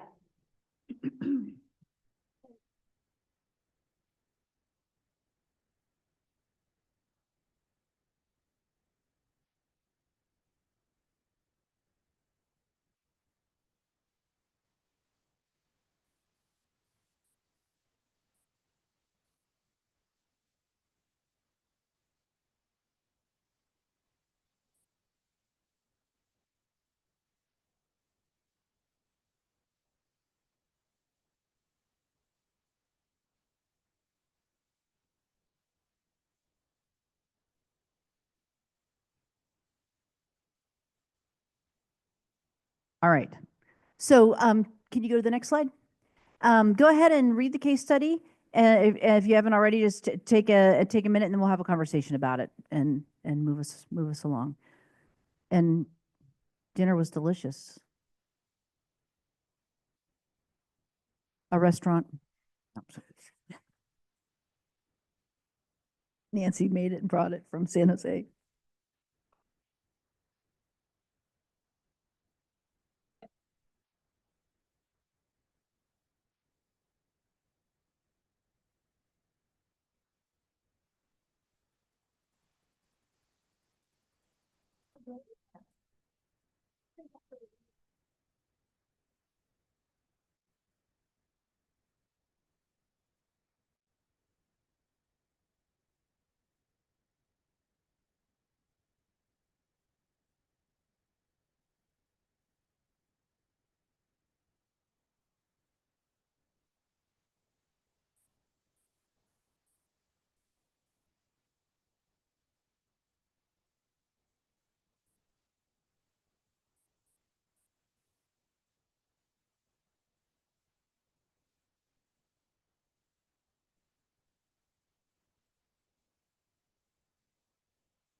What we're going to do is at 10 minutes of, we will convene our conversation. So if you need to adjust your fluid levels, this is your chance between now and when we end at 8 o'clock. So adjust your fluid levels, come back ready to talk about the case study at 10 minutes of. It is.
We'll make it fit.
It's 10 of, and as promised, let's debrief. So, what makes this a tough decision? So just to set the stage, we have a beautiful city hall adjacent to a park, but it's been master planned to be a city hall for decades. And the time has come to build the building. So what's so hard about this, council? Just do it, Nadia. Yeah, no big deal. Just do it. No, nobody's enjoying that playground. I know. For the record, sarcasm abounds, Because so. I think it's like similar to marriage. Like now that I've leveled up and drive like an Audi, I can't drive a Honda Civic again. So now that this park is in existence, we can't Ah. go away from it. Yeah. So once people have become accustomed to a certain level of lifestyle, they can't go backwards. This park represents a lifestyle. Okay. Even though the master plan, it was always there. Mm-hmm. If people begin to do things, it's really hard to get them to undo things. Okay, so, And I drive a minivan, I'm just saying. yeah, like- an Audi minivan. Yeah, Allison. Yeah, my, no, okay, well, two things. One, this is a little triggering because of our old city hall. Sorry about that. and our facilities This, and what- any resemblance to any real situation is just an accident. I know, when you handed this out, I was like, where is this? I don't remember seeing this concept rendering. Well, my mind immediately goes to that, like, things change. Uh-huh. Counselor Hartmeyer Prigg had mentioned it earlier, reversing course on something that had been years in the making because things changed. And that's part of it. Also, you don't know what you got till it's gone, you Mhm. know? Yeah. And to have a space get converted into utilized open space is something that seems like an endangered species in a lot of communities. So immediately my mind's like preservation, preservation. And then post-COVID, thinking about work from home, hybrid, if we had the money to go in and completely build from scratch there, what's to say that you can't do something with the existing building? So it's just coming up with Yeah. alternatives So that you're looking fit for a with the new third way. paradigm. Yeah, looking for a third way. What's another option? So I want to just try, just for the sake of kind of connecting it to the values. So the value that says things change, people are using it for a park. Once you use it for a park, you don't take the park away. That's the value of representation. So that's what you're hearing from your constituents. And that's what, you know, kind of the public sentiment, so to speak, might be. Now, you might be, and I think the case study suggests, you might be hearing a different value from the staff. So what value are they expressing, although clearly from your perspective, misguidedly? So what value are they expressing? They're, She didn't say that. they're expressing the efficiency value. The value of efficiency and professionalism. So efficiency is because they're spread out all over the place and we all want to get in the same building and we'll be much more efficient and we won't have all this rental space. We own this property. And then the value of professionalism that says, hey, we're a city that plans long-term. We had planned to do this. So this is what we're all about. We plan it. It's time to activate the plan. Whose idea was this interim use anyways, you know? Okay, so again, we go to the third option. It's like, no, we really don't need more space for bureaucrats because they can work from home or that, you know, whatever. So it's, you know, there's another way. Somebody's like, just build, you know, build underground or, you know, we can, so, you know, we can try to, pardon me? So what about, is there a social justice, social equity kind of a value that's expressed in the case? Where do you see that? The low-income housing residents who that's their park, they don't have amenities at their facility, so this is the closest amenity, and if it was an expensive condo, you wouldn't even be thinking about this kind of an attitude. Any individual rights? Do you see that in this anywhere? I feel these individual rights are misguided. Oh. This is not their property. Oh. And if they want to control over the property, they should have made an offer to the city to buy it. So It's not their property. Kevin is walking into this, and I'm hearing the trustee. I'm hearing this is the plan we set. This is what we said we were going to do. It's time that we do it. Somebody else could buy the property if they wanted to play hopscotch there. Okay. Some of you are like, I can't believe you just said that. And he might be being amused right now, and that's great if he is. And he also might be legitimately expressing a value. And so who's right and who's wrong? What's the right answer? Huh? They're both right and they're both wrong. Yeah, mic on. It's a question of the different roles of public service, public servant, different roles, Yes. right? Like my role, I'm responsible to the voters. I'm responsible for the staff, right? And it's that balance, finding the balance. And, you know, that's a slightly different take than, you know, their version of public service, right? Because they're not, you know, they're not directly accountable to the voters. They certainly are. Yeah. But It's different. it's just a different, Right. different prioritization. Right. So you're responsible to the voters and you're responsible for the staff. How do you align your, you know, how do you weigh the values and come to a decision on this, John? Dig a hole under 217. Dig a hole, build a tunnel. Yeah, Yeah. No, I mean, I think that's why we're here, right? Like, right. what I look at that thing and I say, what are our priorities? You know, we can't just make these things in a vacuum one-off. We have to look at all of the work that we've done collectively and what are our priorities and what have we told the voters? And we held accountable for that. I'm okay with that. Yeah. And you might disagree with your colleagues. I mean, you know, my sense is some people have come in pretty strong saying, once a park, forever a park. You put pavement on it, you never get it back. Important values to express. Other people are saying, this is our plan. Time to activate the plan. Allison's like, I want to talk now, please. I'll call on you. Well, and again, to the things change part of it is that technologies change, innovation changes, financial constraints change. Looking at the options, we have this where Public Works right now, they're bursting at the seams. It's like, does it make sense to have it all in one location? Should we look at having it, if the city is expanded, does it make sense maybe to scatter some things or to look at where other city properties and how long ago was the facilities master plan done? When was this master plan created? What has changed since then? So if this to me just feels like a data point. We that need a can't be lot ignored. more information. We need more Is, information. that's what's happening right here. We need more information. Staff, this is incomplete staff work. Just so what you had a plan, a lot has changed, and I'm not seeing that you looked at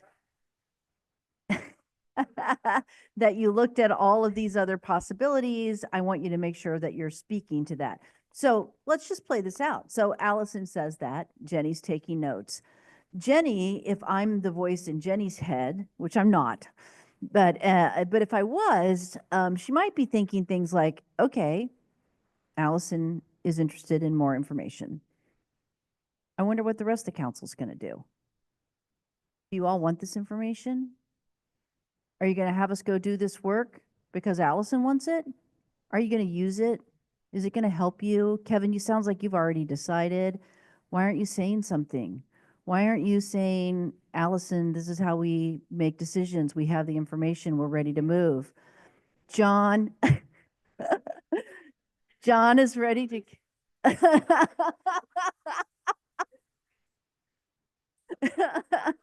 So, and Jenny and I don't talk that much. So I'm just, but this is the mindset of the staff, but they're looking to you all to have the conversation among yourselves. Because in some ways, the easy thing to do is for Allison to say what she wants. Jenny's written it down. Nobody says anything. So the mayor says, okay, well, we'll come back to this. Like, how do you decide whether or not Allison gets this information? Yes. This is what I was sharing before, is that staff should be aware that this is going to come down to almost no decision. And they're going to be asking more information where, if it was presented that we can all buy into something, that we recognize that there's going to be outcry from the public about the playground. So they should have anticipated this. And say, this is our idea about how to mitigate that, right? So we don't have to discuss it and ask for more information, have another work session. Kevin and John don't need this information. They're ready to go. They think it would be inefficient use of staff time to dedicate additional resources to dig up information that at the end of the day is probably not going to change how we decide which consequences are going to prevail. And that's what briefings are for. Like, ask that in briefings and ask for it to be presented in the council meeting to everyone, right? Like, that's what I try and do. One person? Well, so I there's just been, told them my question. yeah, but Yeah. there's a it's bit of it. briefing. There's a bit of an evolution to how we have been problem solving. There was a lot of years of what did we do this in the past? I was just telling Ginny in our meeting today that, like, I have to act as the historian all the time because I've been here longer than literally everyone in this room. And it's an unfair burden that I constantly have to do it. But the other thing that's challenging is that sometimes the council is asking questions that is in the packet. So I could take the leaf of being like, clearly you didn't read page 4 where the information you're asking for is in there. But I think it's this like feedback loop of like more information, the right decision's going to come if I have more information. But I think I've tried to be better, at least as the meeting facilitator, to say, is there 4 votes for this? And build the consensus to give the city manager direction. Because we end up spending so much of staff time doing things. In the next meeting, we're like, why didn't you do the things we asked you to do? Well, because we're doing 47 hours of research on this park next to City Hall, that clearly this information exists. So I do think like one of the things we've done in the last year was council rules around like, how do we get information from staff? But I do think like, I actually don't agree with you on having staff force feed us 3 things. Like that puts staff in control of too many things. So I do think there's probably this middle ground that we need to do, that if the packets are too large, I might suggest putting it into ChatGPT and asking it to summarize it to 2 pages. But I do think there's some things that we need to do. If the council's not reading the information that's coming, and not all of us are okay with you saying, here's our suggestion on what to do, because to be quite honest, that's that's not defensible as an elected official. Like they're not elected officials, and I don't want to hear just one thing. But like, clearly we're having this strife between like too much information and then other people thinking there's not enough. And I think it's similar to my point around transparency. We get a whole lot of information. The problem isn't lack of information, it's getting to a decision. Easy job? Yeah. I'm supportive. Let's build the thing. And if you want to talk to the community to like give them a small park or something, maybe we can figure it out. Go. Pocket. So everyone's pulling their jaw up off the floor. Yeah. Okay. Well, I mean, you can see, and what, I apologize if this did hit too close to home, because really the idea is for it to just be kind of benign. But what I want you to see is how people's, kind of how different people approach the problem. What values are they working through? What are they valuing more in this scenario? And then how do you all have a constructive conversation around that? Because somebody's gonna come up to Kevin and John and say, you weren't listening to me when I said I wanted this park to stay there, so I'm not gonna vote for you or whatever. And Kevin and John would be like, I heard you, and there are other needs that I prioritized ahead of your specific request. In this instance, I felt like that was the responsibility that I had to the broader community, or something wise like that. Doesn't make anybody here right or anybody wrong. It just points out that different people are going to weigh the values differently every time you come to a decision.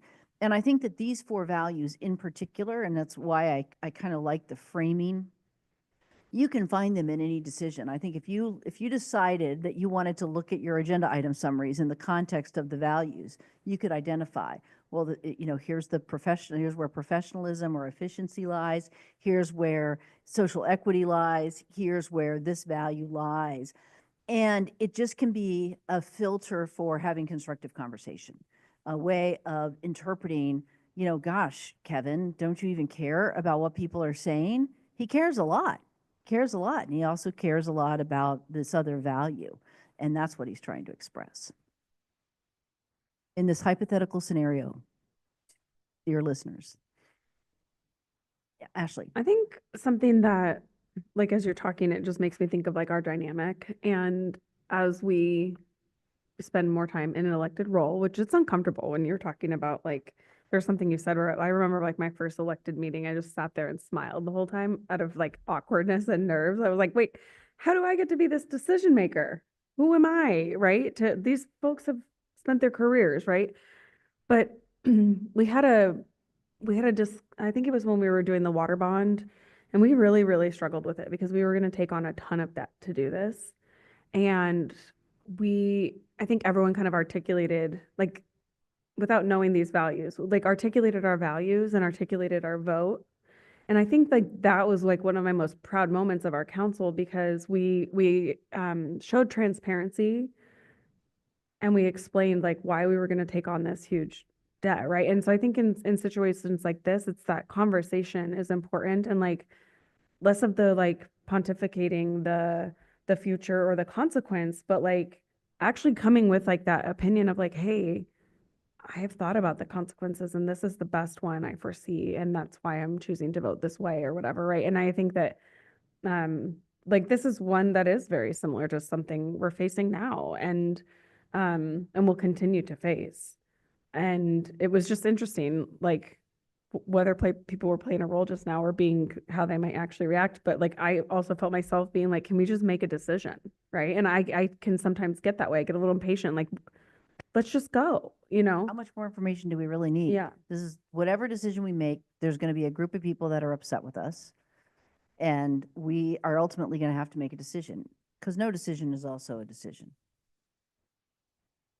Yes, Kevin. I also want to add that there are 4 values, or, well, Yeah, 4. 4. Yeah, 4, thanks.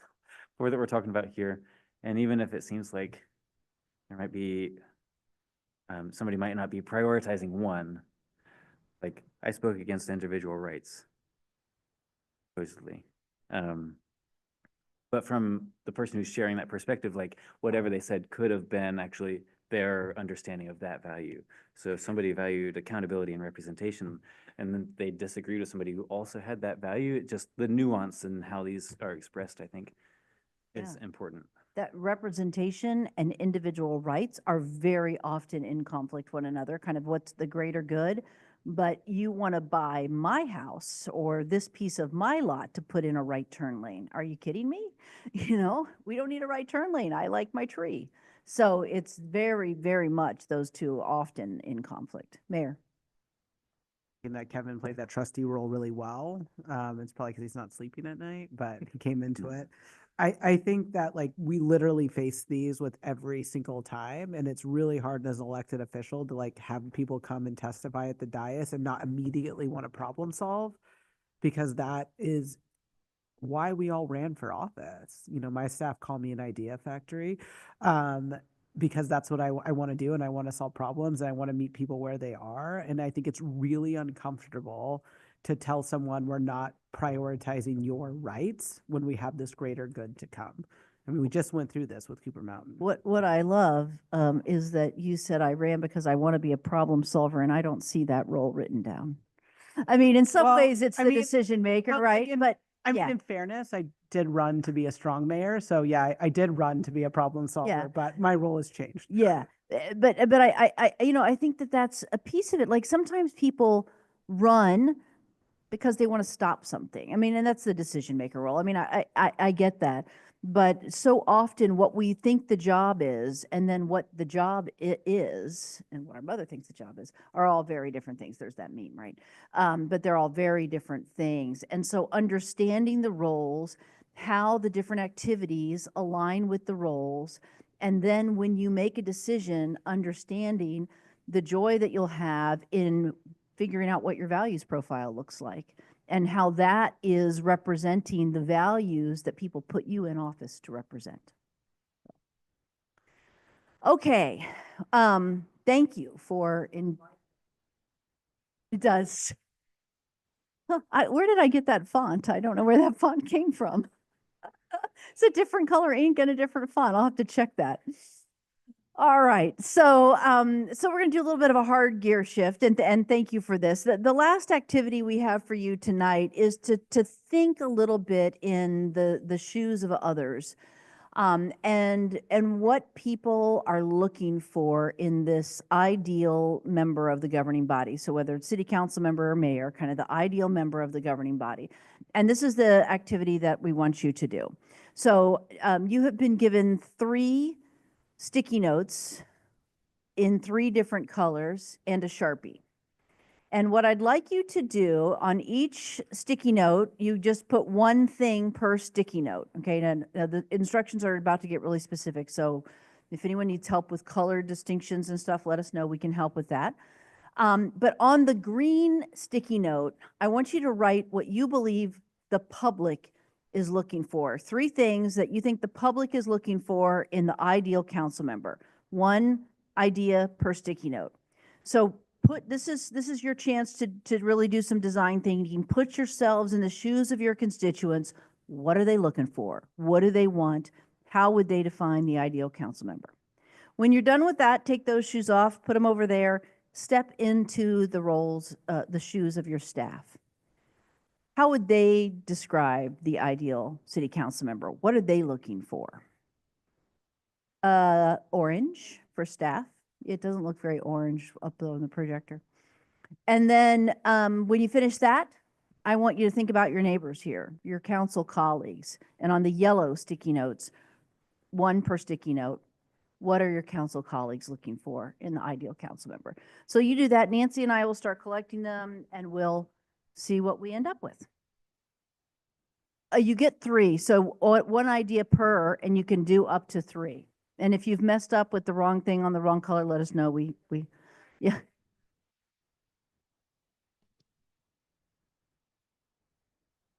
She's outing herself, Mayor. You're outing yourself, including, yeah, exactly. Read the instructions and she's ready to go. Why am I talking so much?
let me kind of tell you what we got here. So, so the public, you all are thinking, we got a couple of folks who identified they want a council member, the ideal council member is fiscally responsible.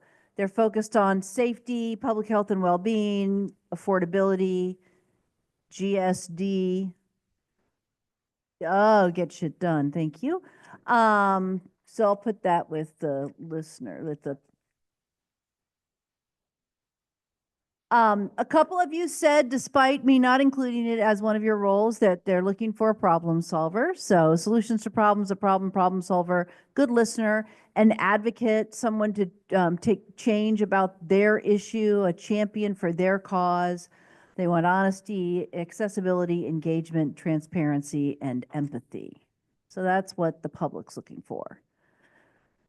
Staff, a whole cluster here around decisiveness. Give us clear direction, give us decisions, decisiveness, clear directions up here twice in different handwriting. Long-term vision, focus, to champion the staff recommendations and advancement with their plans, with staff plans. That staff wants reliability, predictability, and consistency. They're looking for clarity and consistency. They want a partnership, clear instructions and feedback on priority policy topics, somebody who asks good questions, who trusts them, and again, who demonstrates empathy.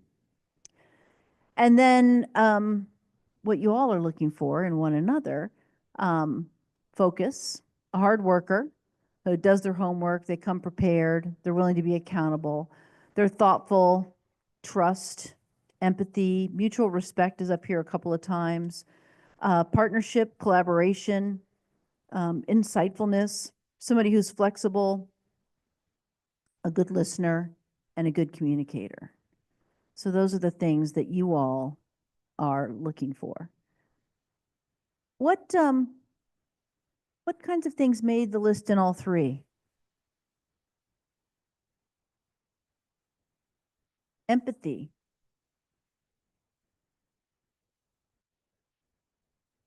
Empathy and trust. Why do you think that's important? Empathy and trust for all three?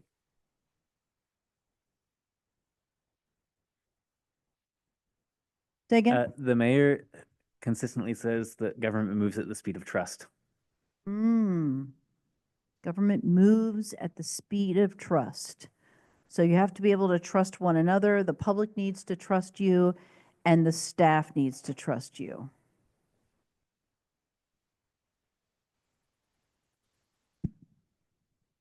What else? What struck you about these lists? About these words? All the things that we said staff want, we don't do. Oh, Okay, all right, Ashley Middlechild, the majority up there. Some of them. I agree with you.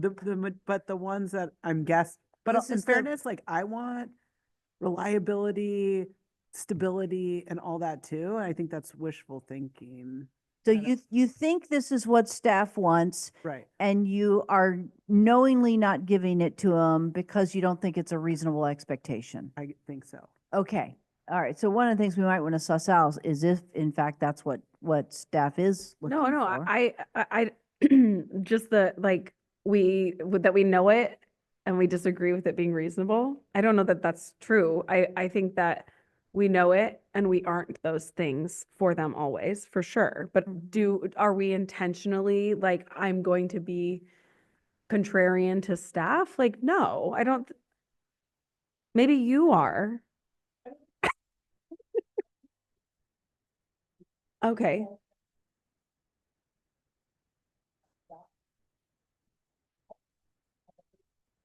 Wants, Yeah.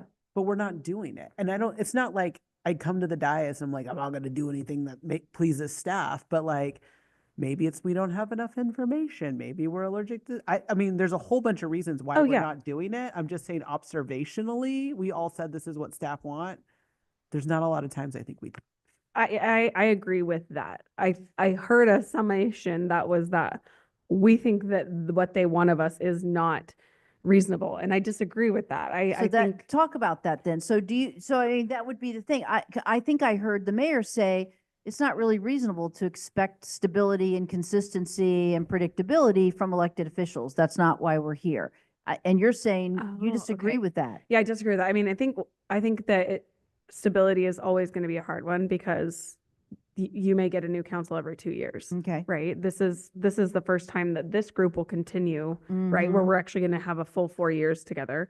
And we can't see the future, so maybe that's not even true, right? And so like stability is a hard one that even if staff wants that of us, it may be hard for us to give it. So you agree? I did say that I agree with you, but I think that there's plenty of those things that staff would want of us that are totally reasonable, like reliable. We should show up. We should do our preparation, right? That is a reasonable expectation that staff should have of their council. I guess, I I think guess you'd that have to go. I saw reliability not in basic human terms, like showing up to the dais. I think I saw reliability as like we're constantly voting the same way. Okay, the more the consistency, clear consistency. But I do piece, agree, you should come here predictability. regularly and do your Yeah. work. Well, and even, Counselor Kimmy said something in the case study about, well, they should anticipate what we want. Well, depending on the circumstances, council can be fickle. We're also people. Like Counselor Tivna, I think it's great that you're like, many times I come in and I don't make my decision until the discussion. And that's good because you're coming with an open mind. And because of that, right? Like staff can't anticipate everything we're going to ask or think about. And sometimes I think we've all probably reacted to one another's statements or questions, and that has led us to be like, oh, I do need to know more. I didn't think of that. So we're not reliable. No, fair. Yes, I know. That's what I'm saying. It's also like, I could have kicked Counselor Kimmy under the table when he was like, staff should know what I want. Well, how? We're not reliable in that sense, right? We You're do not change our predictable, minds. Yeah. I put predictable. Uh-huh. And the reason I did is because I heard a couple different definitions. Like to me, in my day job, I manage a lot of people. I have a team of 16, and they want to feel successful. And one of the ways I think staff feel successful when I have interactions with them is they've tried their best to anticipate the questions. They've engaged with us. They kind of watch the patterns of us, what kind of questions we ask.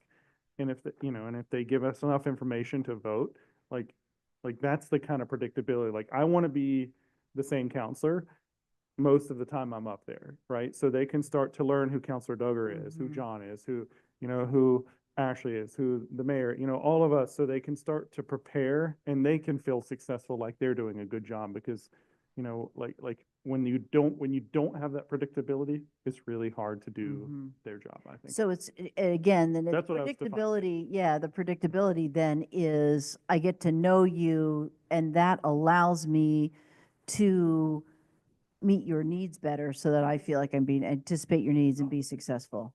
Right. Yep. Yep. We know you're going to ask questions about blah, blah, blah. Yep. Okay. Good.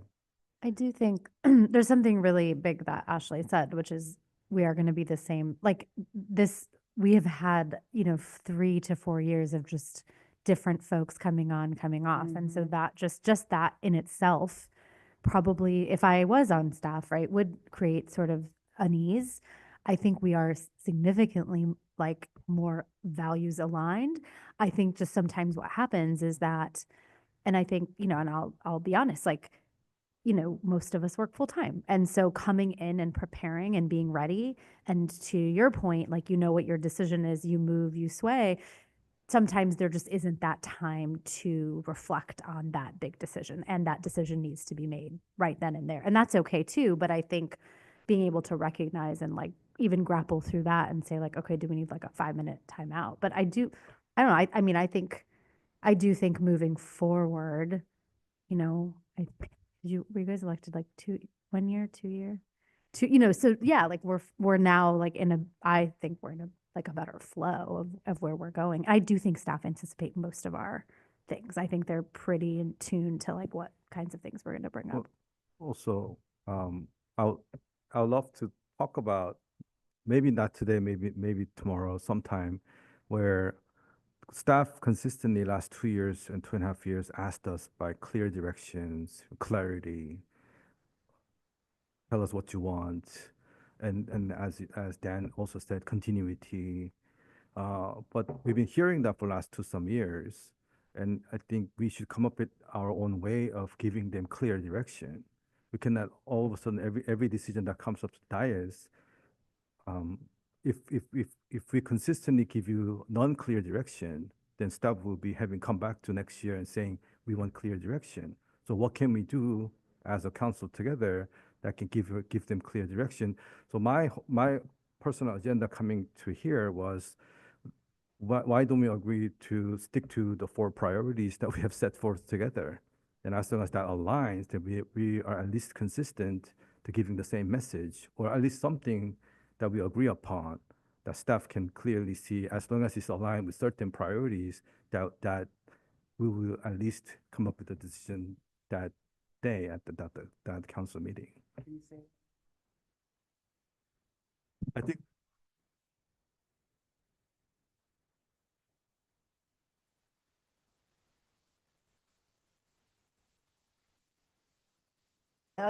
Now it's like north, south, east, west. Okay, okay. So yes, Allison. One of the things I like about retreats like this is that, yes, there is a little bit of a thoughts, reflections on how things have gone, but it is very forward thinking. And this isn't existing conditions. This is Mhm. the ideal state. So it's throwing it up on the board of this is how we want things to be. And to that point about continuity, I remember having this moment of thinking if we all keep running and we all keep getting elected, we could have 10 years with this particular council intact, getting to know each other, how to work with each other, how to communicate effectively, which provides staff that at least a framework of, I think I know how they're going to go on this one coming before I'm just learning about each individual. And if these are like shared agreements on what we're trying to bring to the work, both from an external perspective with staff, with each other, you know, it does seem like an ideal state to be able to get good stuff done. And I do think like, I'm kind of tough on you guys sometimes around the decision-making stuff, but I think it's also important for us to recognize that there's no executive staff member that's been here longer than 4 years. And so they don't have the history of the organization or decisions we're making, and we're having to learn their style sometimes too. I mean, Dan and Jenny are very different managers. And when I call Dan, you know, it's like, send it, just say exactly what you need. With Jenny, I got to spend a little more time and tell her about my day, and she wants to know about my kids. Dan's never once asked about my kids. So I just think Way to go, Dan. but I mean, like that's an aspect that's challenging for us to give Uh-huh. clear direction because staff isn't often clear with us. Yeah. So I wonder if they did this same exercise, what it would look like. Double blind. So the conversation's really focusing on the council staff relationship here. And somebody mentioned at the beginning that that's an area where we've sensed like there's some tension maybe. And so kind of working through that can be really helpful because you do have a really unique opportunity. You're going to continue on with no change for at least 2 years. You've got 2 years together if the, you know, Lord don't come and the creek don't rise, or however that saying goes. You've got 2 years to come together. So what can you do to create the ability to, you know, get some momentum going, get GSD together for the community, knowing that you have some stability? What do you need? Yeah. Oh, I mean, so there's like one thing that's been, I was like the oversight Yes. person. Yeah. And I think, you know, I've heard us say information. And so, you know, when we were first on this council, we had like the IOI and that was like the information. And I think the question I would ask all of you is like, what information do you want to have access to regularly enough to feel informed? Like, are you getting that? Are you not getting that? What do you want to see? What does that look like? Because that's something that I think could potentially change the ability to make decisions on things. The thought to think about. So is there information that you want consistently that you're not currently getting? Can I Jenny, add something? yeah, please. And I would say yes, and make sure that when you do receive it, that you read it. Because one of the things is that I heard from the council was there's this fatigue of information. And so we have constantly pared back some of the information that you're getting so that you do have the bandwidth to look at it when you need to. So it's a question of what do you need, how much do you need? And we've found that we've had to kind of pull back that pace and scale of what we've given to you to try to accommodate where you're at right now. So taking that into consideration, I would be really curious what the council thinks. So more information is not helpful. It goes back to that original comment about transparency. It's like we can give you the phone book, but if you only have time to read the table of contents, why are we wasting our time writing a phone book? It's a question of like, what do we need to make a decision?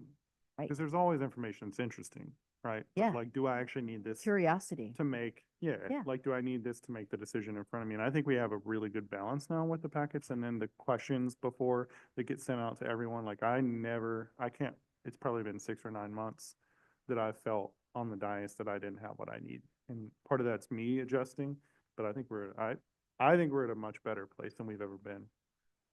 I think there's two pieces though. Like I know a couple of us had a lot to give input into what the IOI is. And I don't know that everyone else has, and maybe they have with you, I don't know. But I'd be curious because less about decision making and hot sticky things and more about just the general oversight of like things that you want to feel like you have access to in terms of knowledge. Tell us what IOI means. In items of interest. Items of interest. But okay.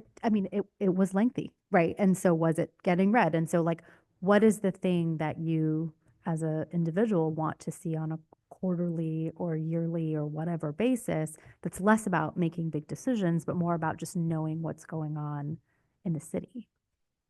Yeah, and I think for me, candidly, and I mean, I always told city manager this because it was something I feel guilty about. The IOI was something I could never keep up with. Like I was more concerned about reading everything from my council packet, everything from my briefing.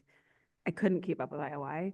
And, but I think like now that we have a regular city manager's report, that's like the IOI type stuff that I would want to hear in city manager's report is like, you know, kind of more than just the what's going on in the community. And like, yes, we should celebrate the wins and the fun stuff because that makes everyone feel good and we want staff to feel recognized, but also is that a moment to, hey, I need you all to hear this same piece of information at the same time. It's not for feedback. It's not for discussion. It's just, I'm delivering this IOI to you today, right? Like maybe that is like an iteration, right? Where, because the other thing that's tough is that we all may need different levels of information. And that's like what's tough, right? When you look at some of the packet stuff. Well, Yeah, go ahead. and the word need different levels of information, like need for what? Want, perhaps, interested in, perhaps not, but need to fulfill which role? Like how is this information supporting the role that you need to perform, the decisions you need to make? Allison? Well, and here's the rub of it is that, I mean, as the more time we spend on council, I think we're all building up a general wealth of information to help inform our decision making. But we all come at this with our strengths, our skills, our backgrounds. And some of you ask questions that do truly change the way I think about something. And I love having the one-on-ones to help in like tee things up, be thinking about this. We want your feedback now to inform what we're bringing to council. I also understand you can't have every single counselor in the one-on-ones. But when the occasions have happened where another counselor joins mine, it's a more robust conversation. It's much more multifaceted. But even just recently in a one-on-one, there was a pretty meaty subject that came forward. I asked some questions in it. I happened to have a conversation, you know, not breaking public meeting law with one other counselor, and found we asked different questions and the answers to those were not that there was inconsistency in the answers, just one counselor ended up with one set of information coming out of it. Another counselor came out of it with a different set of information and two completely different outlooks. And I don't know how you overcome that other than maybe because those one-on-ones are staggered, the questions that come out of each one maybe get paid forward to the next so that there's a consistency in the information that all of us as electeds are getting before we come into the public meetings where we all sit down together. because my thinking is in a vacuum until it's on the dais with everybody else. So I always say that I have the right to change what I'm telling you in this council briefing after hearing from my colleagues. Because I can give you my gut reaction, and Dan and Jenny hear this from me. I'm like, this is how I feel today, which probably doesn't help that orange sticky side of like decisiveness and policy. But I am pretty upfront about like what immediate things come to my mind. And I almost always caveat with, I have the right to change my mind when I hear from my fellow colleagues. That's one thing I wanted to add was like my frustration was I love to hear other councilors' perspective, including the mayor, prior to somehow on the dais, right? Robust conversation somehow, but that's gonna break the public meetings law. How can we circumvent that? At least know. Megan is vigorously Yeah. shaking her head. So I know Mark Sansuzi was a big fan of a roundtable, but then I don't know, I have never done it, so I don't know pros and cons about it, but is there any way that I get to hear more than two I mean, councilors? there's no nuanced difference between roundtables. The main difference is we set like this. And so like we do that from the dais. And I think you guys have this desire to want to hear everyone's, again, the transparency, everyone's thoughts. Like you can't have it. That's not what this job is designed to do. And like the city attorney is going to choke over and die. We can't circumvent public record. The one-on-ones are a good place to ask the questions. And then you could ask the stuff from the dais. I mean, there's no perfect world where you're going to hear from each person before you make a decision. That is the same way of asking, I need more information to make this decision. And our questions are brought from our lived experience. So it's not uncommon for me to ask a question that's different from Counselor Hassan. But like when we come to the dais, that's the place for it. But I do think they do a fairly good job of rolling things forward because I strategically go first sometimes and I strategically go last in the briefings. So I can kind of get an idea of where everyone is. But I think it's really important for us to recognize we're doing the same thing again around, we're not making the decisions and I mean, there's not some magic tool that's going to solve your guys' ability, like a round table. I know it's lustrous in thinking because you never did it, but it was no difference besides where we were sitting that a work session is. John, looks like you were going to try to Yeah, I was jump just gonna in. say, like, to me, as someone who frequently changes his mind up there after hearing you all, like, I think that's the strength of the council. Yeah. Like, that is, I don't need to hear it in a briefing if I can hear it up there, because like, my job, I'm never gonna be a 100% know everything from every different perspective person.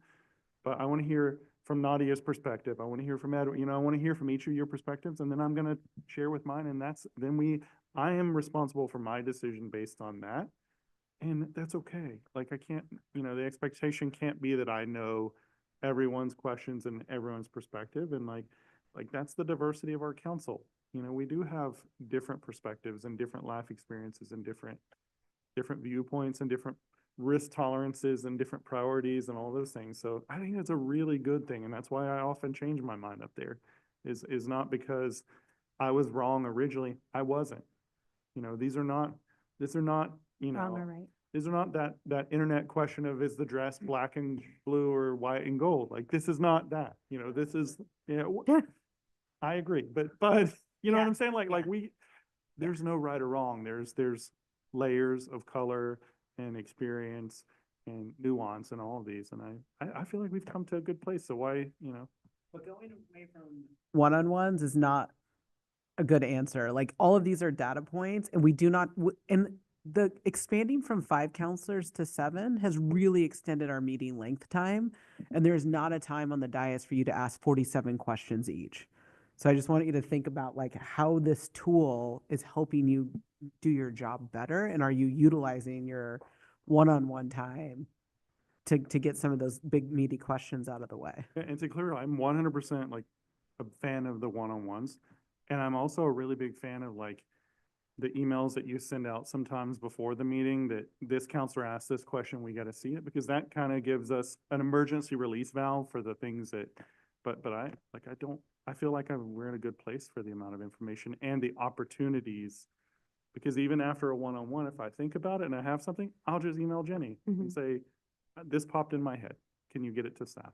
I agree. I don't want to get rid of the briefings. I think I would I do like the concept of roundtables if that's too much of a lift. But what I would say to Jenny and Dan is if you think something is one of those things that we are so fickle that it should be some sort of a public non-work session type discussion. Like I want you to feel like you can do that because again, and I think you've been in more of my briefings, like I do often, depending on the topic, say, I reserve the right to change my mind on this, because usually they want some sort of a feedback. I will always give questions that I have from my perspective, but I am not often saying I want blue or red. I'm like, I like blue, red looks really great. So if it would help staff decisions on certain more meaty policy issues, please don't hesitate to bring it to us in a different way so that we can hear from each other if appropriate.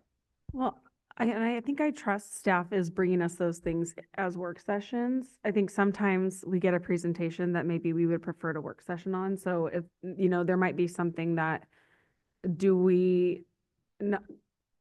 is there something where council can help make that clear? We need a work session and like not in the like punting it down the road, need more information, but like we do need a more, and because I think that has worked really well. When we do usually we'll have a briefing, then we might have a work session. And then when it comes time for a decision, council is like ready to go. But we can't do that about every topic, right? So like maybe there's the ones that if you're hearing something through our briefings that you're like, yep, we need to work session this, then we go with that. To mention that Jenny and I talk a lot about that when the agenda is being built. Like we have a good sense on which topics and it'd probably be really hard for us to look back, like the ones that are coming in work sessions versus presentations. And we have a lot of conversations around like what's on consent, what's an action item. We think about all those things, which is why I think it'd be really hard for you to point to a topic and say this was the wrong way. I think like staff is doing those things. Let me just ask Jenny, the list that the council said what staff is looking for. Anything up there that just didn't land right with you, doesn't resonate with what you think you're looking for, or did they miss something that is really important to you and your team that you would just like to name? I would say that those are relatively solid responses, but I think things that that I would have liked to have seen up there that I think sometimes are challenge staff is ownership of your policy decisions. And when you speak in the public, that you're all speaking as one, even though it was a really challenging decision to get to. Letting go of the short-term gain to relieve your uncomfortableness and look at the long term. Sometimes we want to punt because we're uncomfortable with what the public's saying, but the long-term decision is the better decision. Again, very much staff perspective, right? So there's got to be that wiggle room in the middle. But sometimes those are things that we see as really challenging trade-offs for you because we're always looking at the long term, particularly from an infrastructure and fiscal sustainability perspective. And then I guess I would say go back to what Dan said in the beginning of the meeting, which is continuity in your decisions, continuity in your approaches to a certain respect, right? Because I think that's the level of predictability that maybe staff is looking for, because a lot of our work, right, our core services rely on continuity so that your services can be efficient and affordable for your residents. And when there's hiccups in between, sometimes that doesn't allow us to be able to provide efficient services on the long term. So those are things that came to mind when I was listening. Thank you. Any questions for Jenny? Yeah, please. It's not a question, but just an addition about are we getting the information we need? I appreciate the information we're getting, and by the time it comes up for a council conversation, I typically feel that I have all the information I need to make a decision. Knowing that there's usually something more that we could have, I'm usually satisfied. So I appreciate the way that you and staff have been communicating with us. It's been working for me.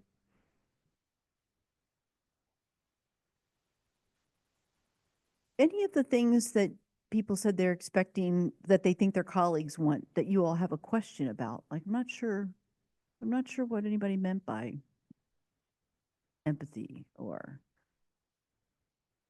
I don't mind if you get up at all, but you're not allowed to speak. Nancy, you want to just read them again? You can still stand up, Nadia. So the things you came up with, you talked about focus, which we heard actually in a couple of things. Being a hard worker and accountable, transparency, does homework, comes prepared. So again, that hard worker accountability piece, thoughtfulness, trust, insightfulness, partnership and collaboration, being flexible, having empathy, we talked about that already, communication, and then being a listener, respectful, mutual respect. So a couple post-its on respect. Those were the items that came in. So I've got a comment about the collaboration one. The collaboration can be really difficult with council colleagues because of public meetings laws, and not being able to have serial meetings. It's a good thing. I know why it's there. So one of the things that I try to do is when there's a topic that I feel is important to me and maybe one or two other council colleagues, I'll go to them directly and pick their minds on it. But it's hard to collaborate much more than that. So I think it ties in a lot with trust and trusting the perspectives of our colleagues as they're sharing them up there.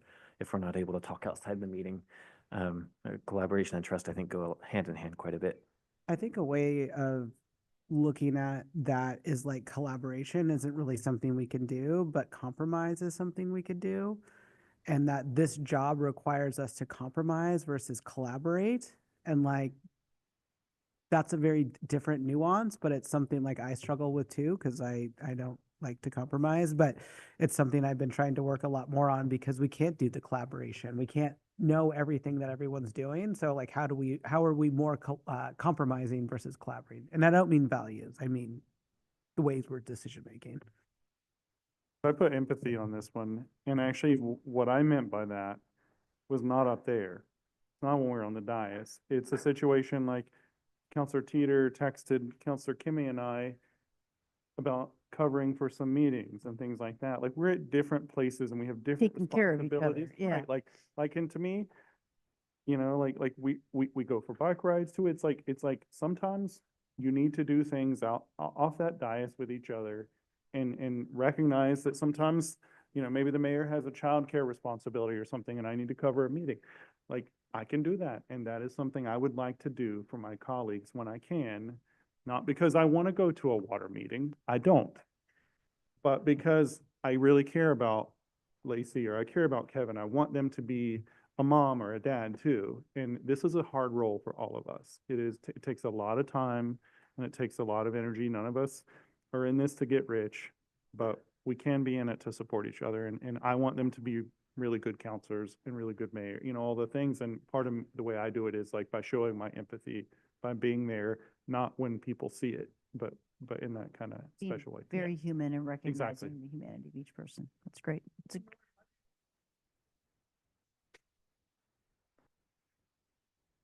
But the word partnership that was up there, I mean, that extends beyond here as well. It probably reflects a lot of what you're describing here, and a word that wasn't up there, but also describes what you've been talking about is teamwork, right? And it's a team sport that you are all working on. And, you know, it's a different type of sport, but it still requires team and consensus and hard work.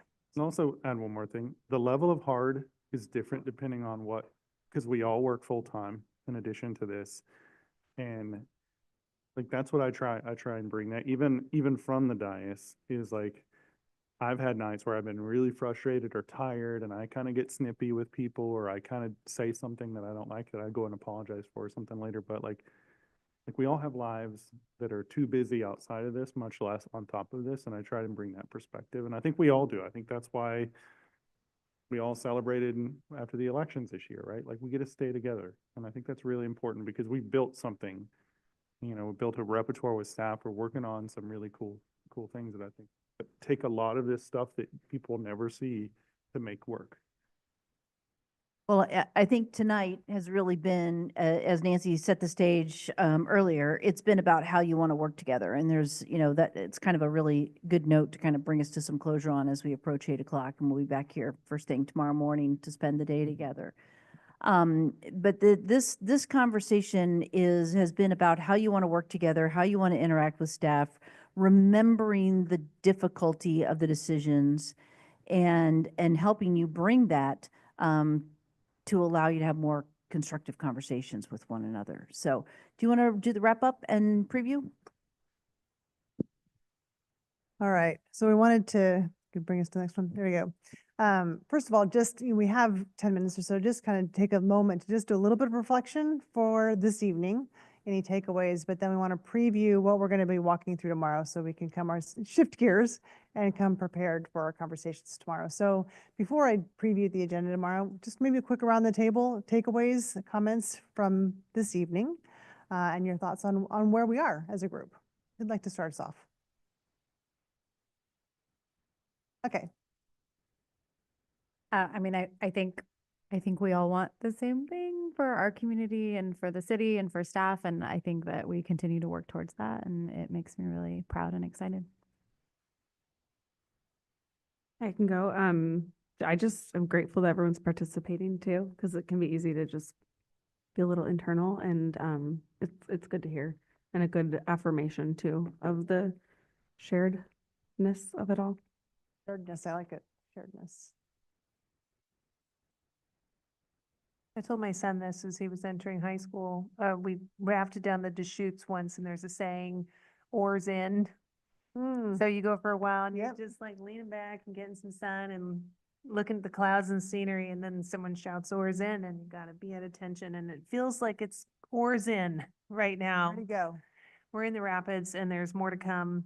And I just want to take a moment to tell each of you how much I appreciate you. And I mean that. I feel so lucky and privileged to serve on the council for this city that I love so much, but having gotten to know all of you, I believe exactly what you said.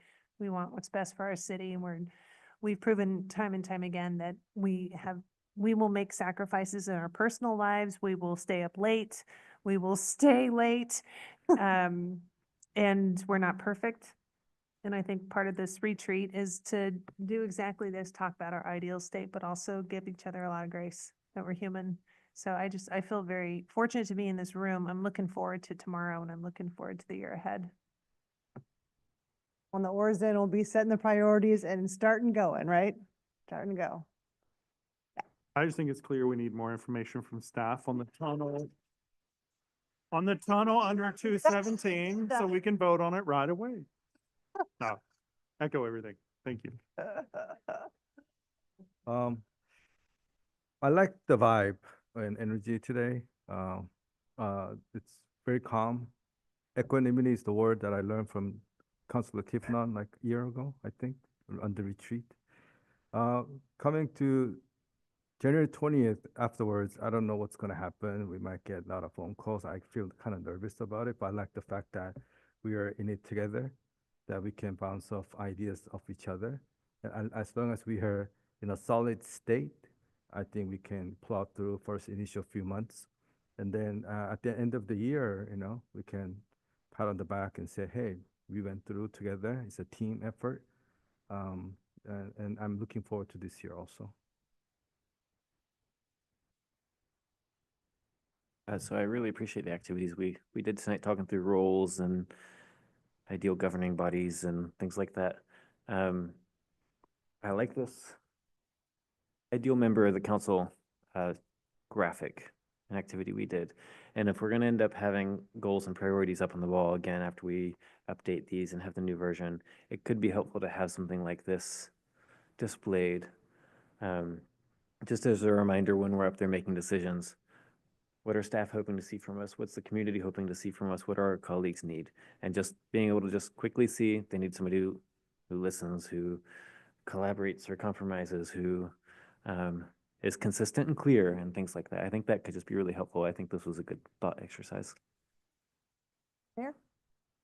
I didn't have a lot of expectations coming in today, but I think they this feels the best start that we've had in this setup, in this change of government. I know that I personally want to ban that term. I felt like today's exercises were exactly where we needed to be when we talked about roles in the past, it was always like, who gets to make a proclamation? Who gets to do that? And I think we all understand like how the government structure is, and now we could focus down on some of these, like, thinking about, trustee and some of these other ways and that we show up in the job is just really refreshing. It's also been really nice to kind of hear people's different perspectives on how they're tackling topics, because we don't get to do that very often. And I'm not one for the hugs and that stuff like that. I'm a workhorse, but I think this is exactly what we needed at this time for this, because we're going to be in this composite for a few years, and it's going to be rough. I mean, the change of the change of presidency is one thing.